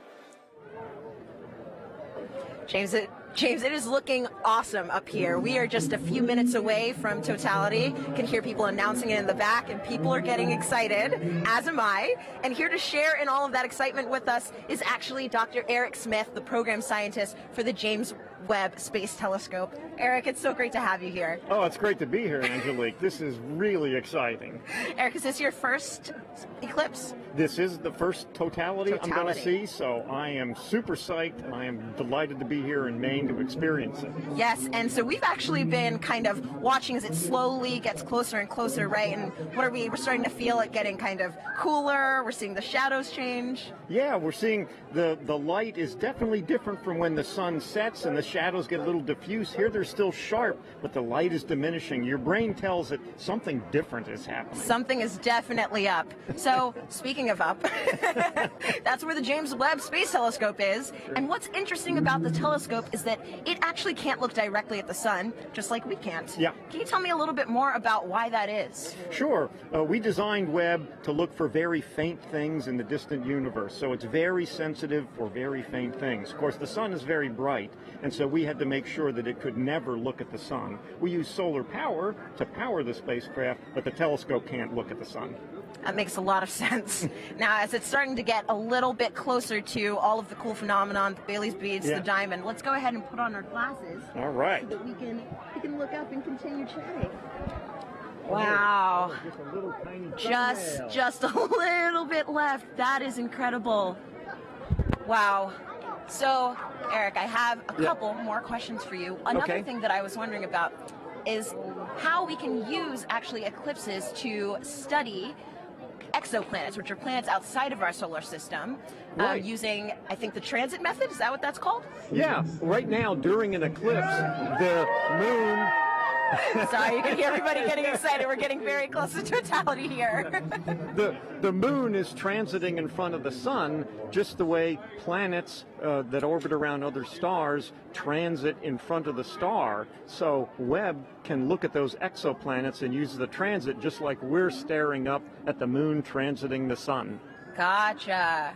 And so a transit is, like you said, literally just when something crosses in front of something else. That's right, transit. yeah. Okay, very cool. So throughout the broadcast, we've actually been able to see the eclipse through different telescope feeds. Can you tell me a little bit about what the difference is between, actually, we're going to go ahead. Oh, here we go. We're getting really close.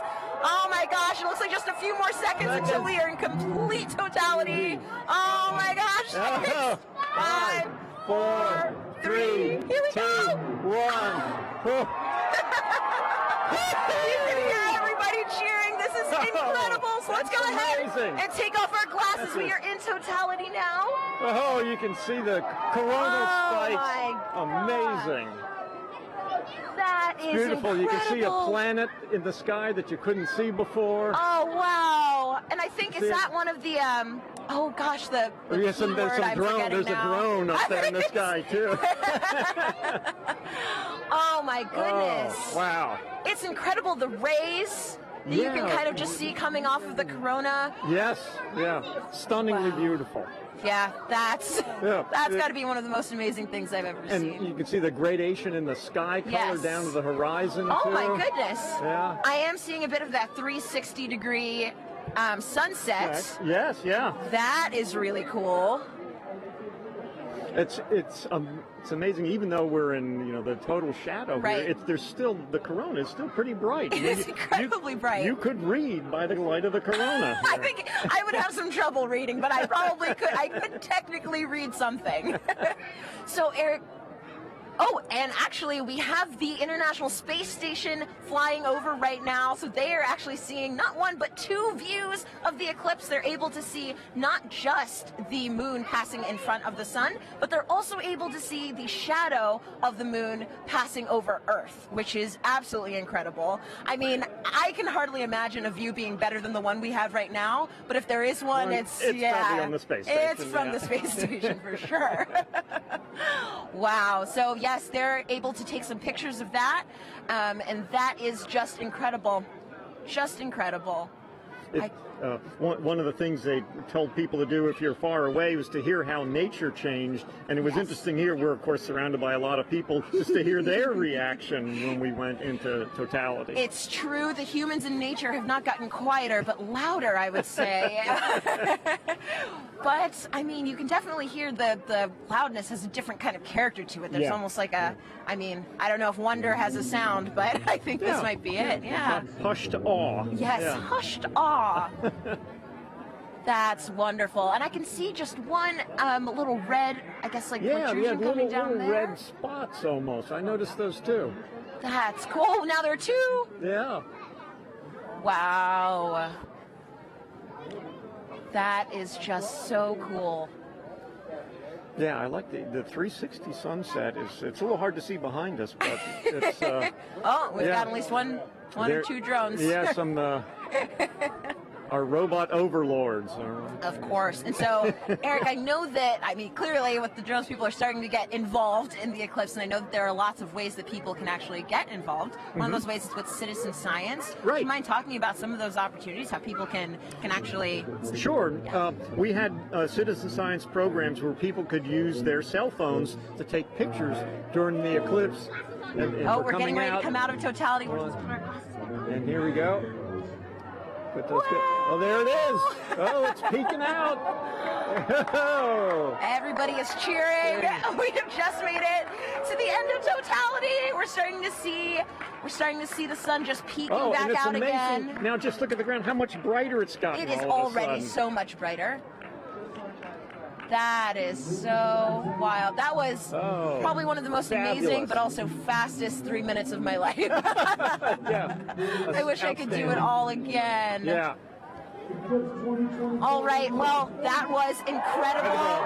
Incredible to get to experience that here in Holton. Thanks so much to the city of Holton, and also thank you so much, Dr. Smith, for coming out and hanging out with us and experience this wonderful event. Oh, it was my pleasure, and congratulations to the city of Holton here for doing such an amazing job covering the eclipse. It was amazing how well orchestrated it was. Above and beyond. Yeah. And I want to say, of course, a special thank you to photographer Dave Bowman, who has been giving us these incredible images from the telescope feed. And we're going to enjoy as the rest of the eclipse kind of ends here, going back in the direction that it came. And with that, we're going to send it back over to you, Megan.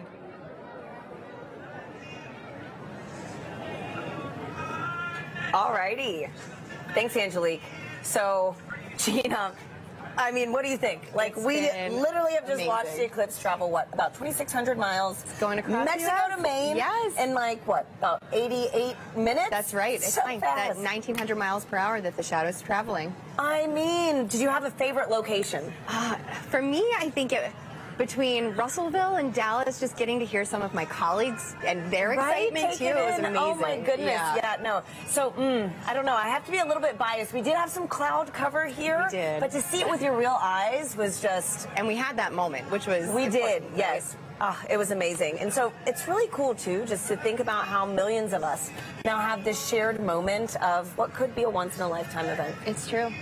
And so, folks, we have time for some more questions from our viewers. And again, we have another great question from Mackenzie, who's in the 3rd grade. Okay. Let's roll it now.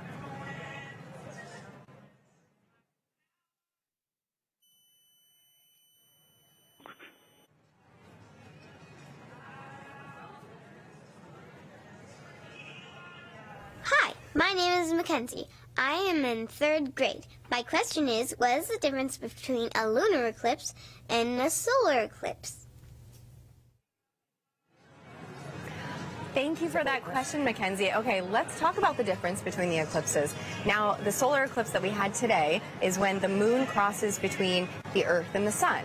But we also get lunar eclipses, and a lunar eclipse occurs when the Earth crosses between the moon and the sun. So it's really about where the shadow's going. Today, we have the moon shadow projecting on the Earth. During a lunar eclipse, we have the Earth shadow projecting onto the moon. So that's the main difference there. That we just saw, too, those incredible views from space, That's you right, know, from to see that second perspective view. And so I've got another question for you right now. It's going to be Eli on Reddit, who wants to know, there are quite a few solar eclipses in the world every few years, so why is this one scientifically interesting? Okay, so yeah, we do get solar eclipses and lunar eclipses maybe 2 to 3 times a year. However, the total eclipse that happens today, total eclipses are about every 1.5 years, and that is a rare opportunity for us to look at the corona, study the corona in a way that we can't do during the other types of solar eclipses that we have. So and during the solar maximum. Exactly, during the solar maximum. So for this one particular, you know, we were talking about the solar activity that we were seeing on the limbs during the totality. Yeah, there's just a bunch going on today for this eclipse. And so too, right now, we've got another incredible view. Oh, look at that. These are live views from space, which is just mind-blowing in general. And now we're also to see the moon shadow across the Earth. Wow. It is just amazing. So, you know, Gina, too, thinking about how many people across North America today witnessed this one moment, it's a good reminder that humanity has been experiencing these eclipses for centuries. And, you know, there are different meanings for these events in different cultures. Let's check in with Joy in Dallas to learn more about indigenous astronomy. Joy. Hi, and welcome back to Dallas, Texas. I'm with Dr. David Begay. He's an indigenous astronomer and also a member of the Navajo Nation. David, thank you so much for joining us. So when people think about science, they might be thinking of Western science. So, David, how does that relate to indigenous science, and what did the total eclipse mean to the Navajo people? I think the knowledge on the eclipse goes way back. From time immemorial, I'm told by my elders. And they knew that when you look at the sun directly, you can damage your eyes permanently. And so they knew that about the danger of looking at the eclipse with the naked eye. So people were encouraged to go inside to ensure that people weren't looking up, especially the kids, So it goes way back. And as far as eclipses, it's a time of renewal, the sun alignment with the moon and also the earth alignment. The whole cosmic cycle goes through a regeneration process. It revitalizes the process. And so it's a gift that goes on for many years, over and over. It's a cycle. And as far as science goes, there's different definition of science. Thank you, David. Thank you. It's been an honor chatting with you. So, thank you to everyone here for joining us. Thank you for the Arboretum for hosting us for this very, very magical moment. This has been an experience of a lifetime and one that I definitely won't forget. So let's head back to Tahira and Gina in Kerrville, Texas. Thanks, Joy. We're joined now by Jamie Favors, the director of NASA's Space Weather Program, to tell us more about some cool science that launched today during the eclipse. Welcome, Jamie. Thanks, Tahira. Hey, Jamie. Hey, how are you? Good. And so can you tell us, why did NASA launch rockets before, during, and after the eclipse today? Sure, so it's really to capitalize on this really unique situation. Things like this happen every day, going from daylight to, sunset into, darkness. It happens so quickly that we can make these measurements, one right after the next, to really understand very precisely what's going on in the atmosphere. With sounding rockets, we can do that so quick back to back, the way we can't do with some of the really large rockets. Okay, so Jamie, how high did the rockets actually go, and what's special about this area of the atmosphere? Sure, and we just launched the second of those three just a few moments ago, and that's going pretty well so far. These particular rockets are getting about 250 miles above the surface, pretty close to right about where the International Space Station flies. And before you ask, everything's safe. We take care of the. And it looks like we've got a playback of that right now. Oh, wow. Perfect. Can you walk us through this? Sure. So from Wallops Island out in Virginia on the Virginia Space Coast. So these rockets have multiple stages to them. So you're seeing one stage burn for a few seconds, then that drops off, and then the next stage will light to eventually take it all the way up to about that 250-mile mark above the surface to make those measurements in the upper atmosphere. Wow, that looks incredible. Yeah. Oh my gosh. Okay, and so what is that area of the atmosphere, and why do we care about it? Yes, it's the upper part of our atmosphere. It's called the ionosphere. That's really from a perspective of heliophysics, where we really see a lot of that interaction with the sun and the earth. We care about it because that interaction can change the way our GPS signals work, our communication signals work, and even up a little bit higher, we start to see the influence of the sun actually causing the atmosphere to change its density in a way that can impact the way satellites orbit the Earth as well. Sure. Okay. Great. And so, Jimmy, today we've been doing this fun poll, to see who is Team Sun, Moon, and Earth. What team are you repping today? Well, other than Team Science. Don't choose the wrong answer. Well, my bosses would make sure I go for Team Sun today for sure. Oh, man. Okay. Well, thank you so much again. Thanks, Jamie. And, folks, it is time now to say goodbye to our friend, James Traley, who has made sure we've known where and when to look up all day. James, thank you. Yeah, thanks so much, Tahira. It's been fantastic tracking this eclipse across North America all afternoon with you.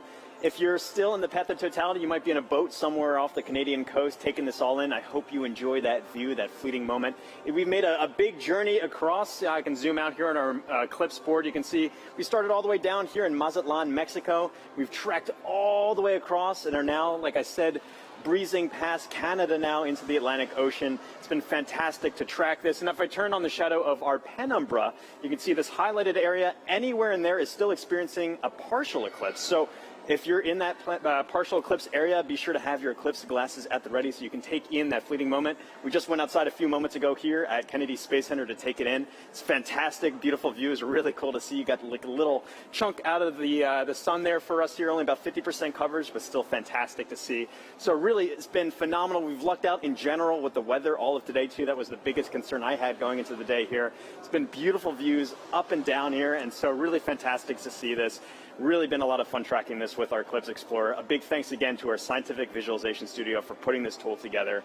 But for now, back to you, Tahira. And here with us now is NASA Chief Scientist Dr. Kate Calvin. Kate, welcome.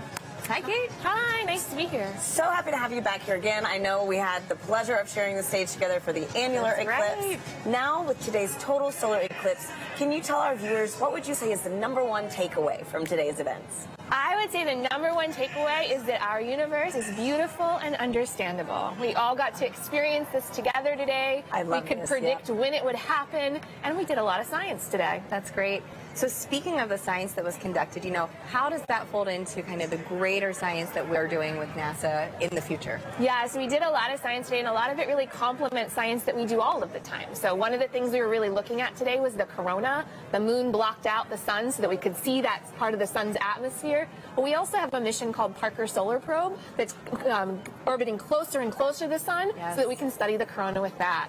We were also looking a lot at how the eclipse affected Earth. So we had a citizen science project that looked at how the eclipse changed temperatures and clouds. We have a mission that launched 2 months ago that's studying clouds all the time, a mission called PACE. It'll tell us more about oceans and atmosphere here on Earth. And one of the other things we do is we develop instruments called a coronagraph. So the moon blocked out the sun today so that we could see that corona, but we can make an instrument that does that. And so we have an upcoming mission called Nancy Grace Roman that's going to block out the light of other stars so we can see what's flying around them. Amazing. So much going on for the sun at NASA, honestly. Right. And I understand that the Heliophysics Division has a big sun celebration going on right now, the Heliophysics Big Year. Kate, could you tell us how we could get involved in this and really just celebrate our star? Yeah, this total solar eclipse was just one event in a series of this Heliophysics Big Year, working towards Parker Solar Probe's closest approach to the sun. And we have a lot of activities where you can engage in our science and learn more about the sun. And if you want to know more, you can find us on social media at NASA Sun. Fantastic. Wonderful.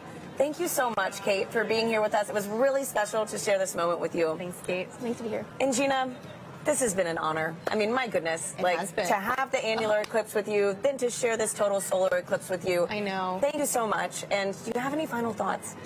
This was amazing. Annular was great, but to hear the energy here, The total was so just great a whole to be with nother level. Both of you, Yeah. Once again, thank you for having me. Absolutely. And a big thank you to the city of Kerrville, Texas, the Parks and Rec team, and all the people that made today's incredible event possible. I also want to thank our telescope operator Catherine Troach, for those great views of totality here in Kerrville. Folks, that is a wrap from Kerrville, Texas. Back to you in Cleveland. Thank you to Hira and Gina, and also Kate Calvin. And now check out who we have here at the host desk, the Pastronaut himself, Josh Dobbs, who just signed on as quarterback for the 49ers. How do you feel about that? I feel good.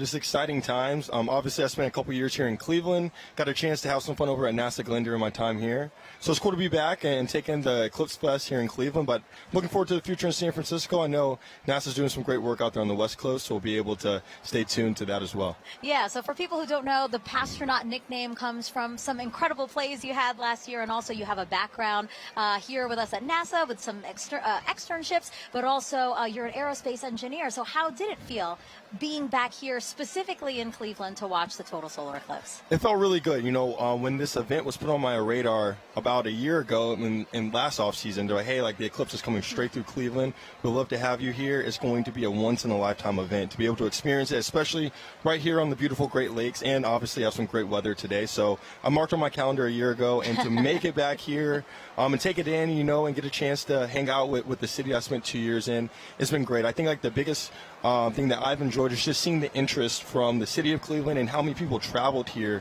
to take in the event today, and to be able to then also go learn about the future of NASA and the future of space exploration as well at the same time. It's a once-in-a-lifetime opportunity to take it in, and it's been an honor to be here. So, Josh, NASA is really committed to inspiring the next generation through discovery. Do you think maybe we created a few new future scientists and engineers here today? I think so.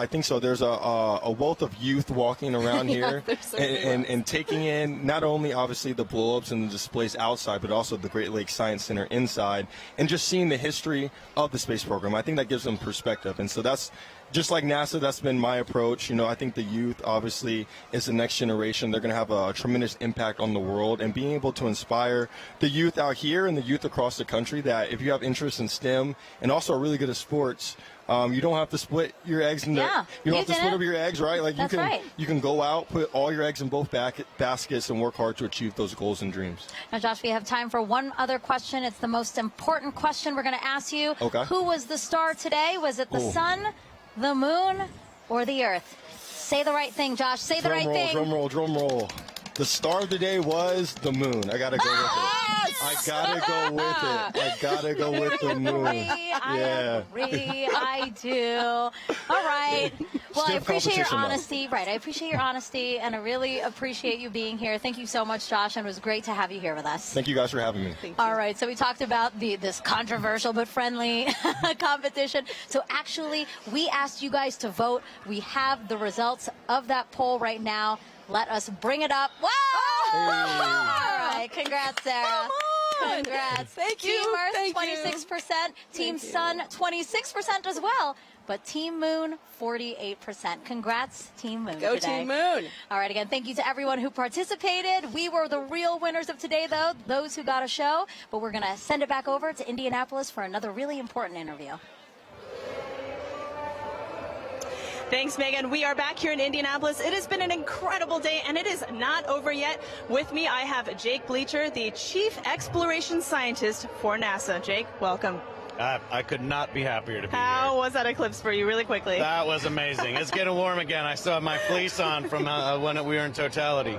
That was incredible. Well, today has been all about the eclipse, all about the sun's light. And I want to pivot a little bit here because you're getting astronauts ready to go back to the moon, live and work there for the first time in 50 years. How the sunlight shines on the moon also very crucial to what we're trying to do there? Yeah, well, just like this eclipse, it's the celestial dance between the sun, the earth, and the moon. And when we go to the moon, we'll actually have instances of eclipses where the Earth will eclipse the sun. Wow.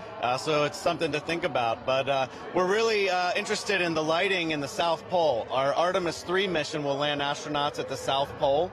And there, because the moon has almost no axial tilt, the sun is always right along the horizon. Wow. And so high peaks have sunlight more than normal amounts of time, and low depressions have almost no sunlight or never see the sun. And so we think there might actually be water trapped there. Incredible. So one thing that we've talked a little bit about on the broadcast is space weather. And space weather is really important to understand, especially when it comes to the safety of our astronauts. Can you describe how the instruments Ursa and Hermes are actually helping keep our astronauts safe? Yeah, Ursa and Hermes are payloads, science instruments that we'll have on our Gateway. Gateway is going to be a station, a research station that orbits the moon, and astronauts can stop there on their way to the surface of the moon. And these payloads, or these science instruments, will be there to basically detect what the solar weather is like, what we call space weather, so that radiation that our astronauts will live in when they're actually there. So understanding your weather is the best way to be prepared for it. Absolutely. Well, you've given us a lot to be excited about. Jake, thank you for being here on this incredible day. I would not have missed it. Well, folks, that is all we have from Indianapolis. Thank you for joining us. It has been a wild ride, pun absolutely intended, and we've had an amazing time. So from all of us here, back to you guys. Thank you, Lauren. I did enjoy your pun. And now back here in Cleveland, we are joined by Jimmy Kenyon, director of NASA's Glenn Research Center. Thank you for joining us and for hosting us, really. Absolutely. Thanks for having us here. Well, so yeah, Glenn Research Center is right here in Cleveland, Yes. just down the road. The only NASA center in the Midwest, the only one in today's path of totality. Literally everything aligned for us to get a great show here. Absolutely. And it has been such a great show here. You could not have asked for better weather. And it's springtime in the Midwest. That's always a little bit of a debate, but you could not have asked for better weather. What a great outing. We're here with our partners at the Great Lakes Science Center, and which hosts our visitor center, so where the people are. Yep. And just a great opportunity to have everybody here and connect them with what we do. Yeah. Yeah, you hosted this wonderful 3-day event here and invited the community and all your visitors in to come and explore and learn a little bit about Glenn. Why was that important to you? It's important, but, well, as you know, having a total solar eclipse pass over your community is, for most people, a once-in-a-lifetime opportunity. But to have a total solar eclipse pass over a NASA community like Right. Cleveland. Right. That's even more rare. But what it does is it creates such a great opportunity to connect people with what we do.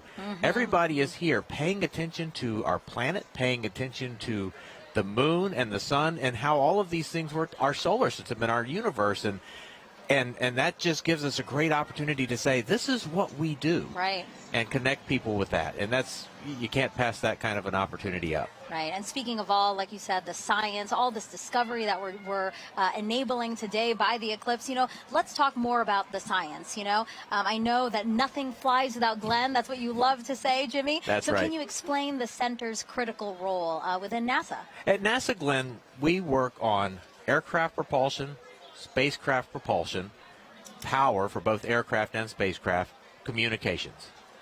We also work on materials and testing in extreme environments, but our core competencies of power, propulsion, communications.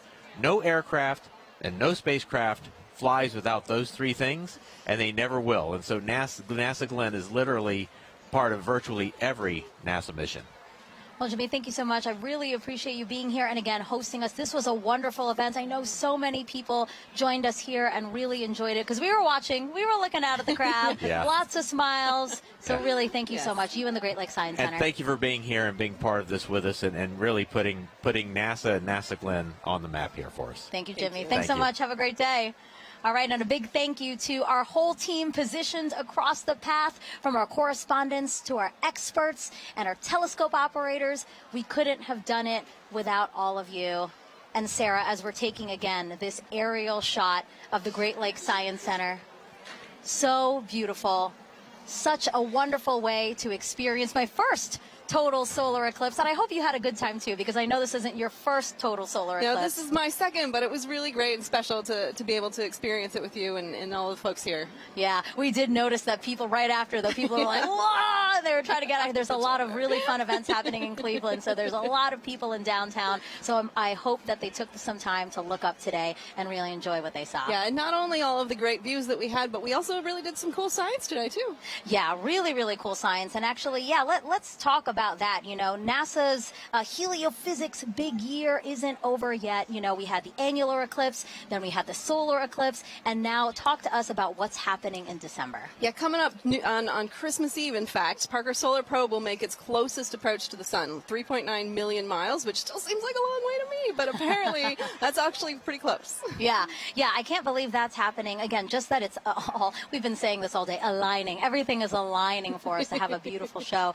And so, yeah, Sarah, again, thank you so much. We watched this together, race across Mexico to Maine in only an hour and 28 minutes. And again, we have so much more to look forward to. So we hope you all stay with us as we continue studying our sun and how it affects us, from all of us here at NASA, where we make air and space available for everyone.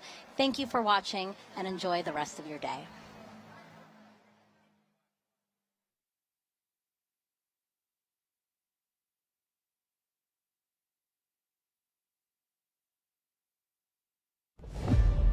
We are one of 100 billion stars in a vast galaxy, but for all of human culture on Earth, one sun that nourishes us all. That is what stirs humankind. That's what unites us.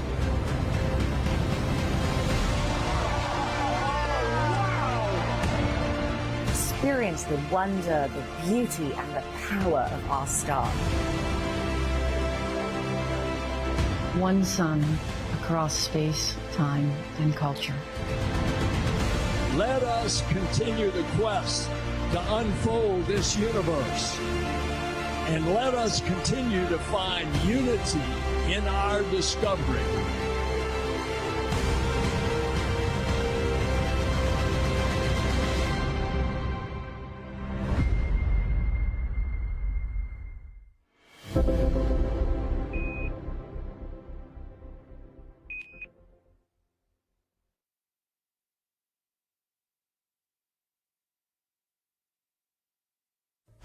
It's a new era.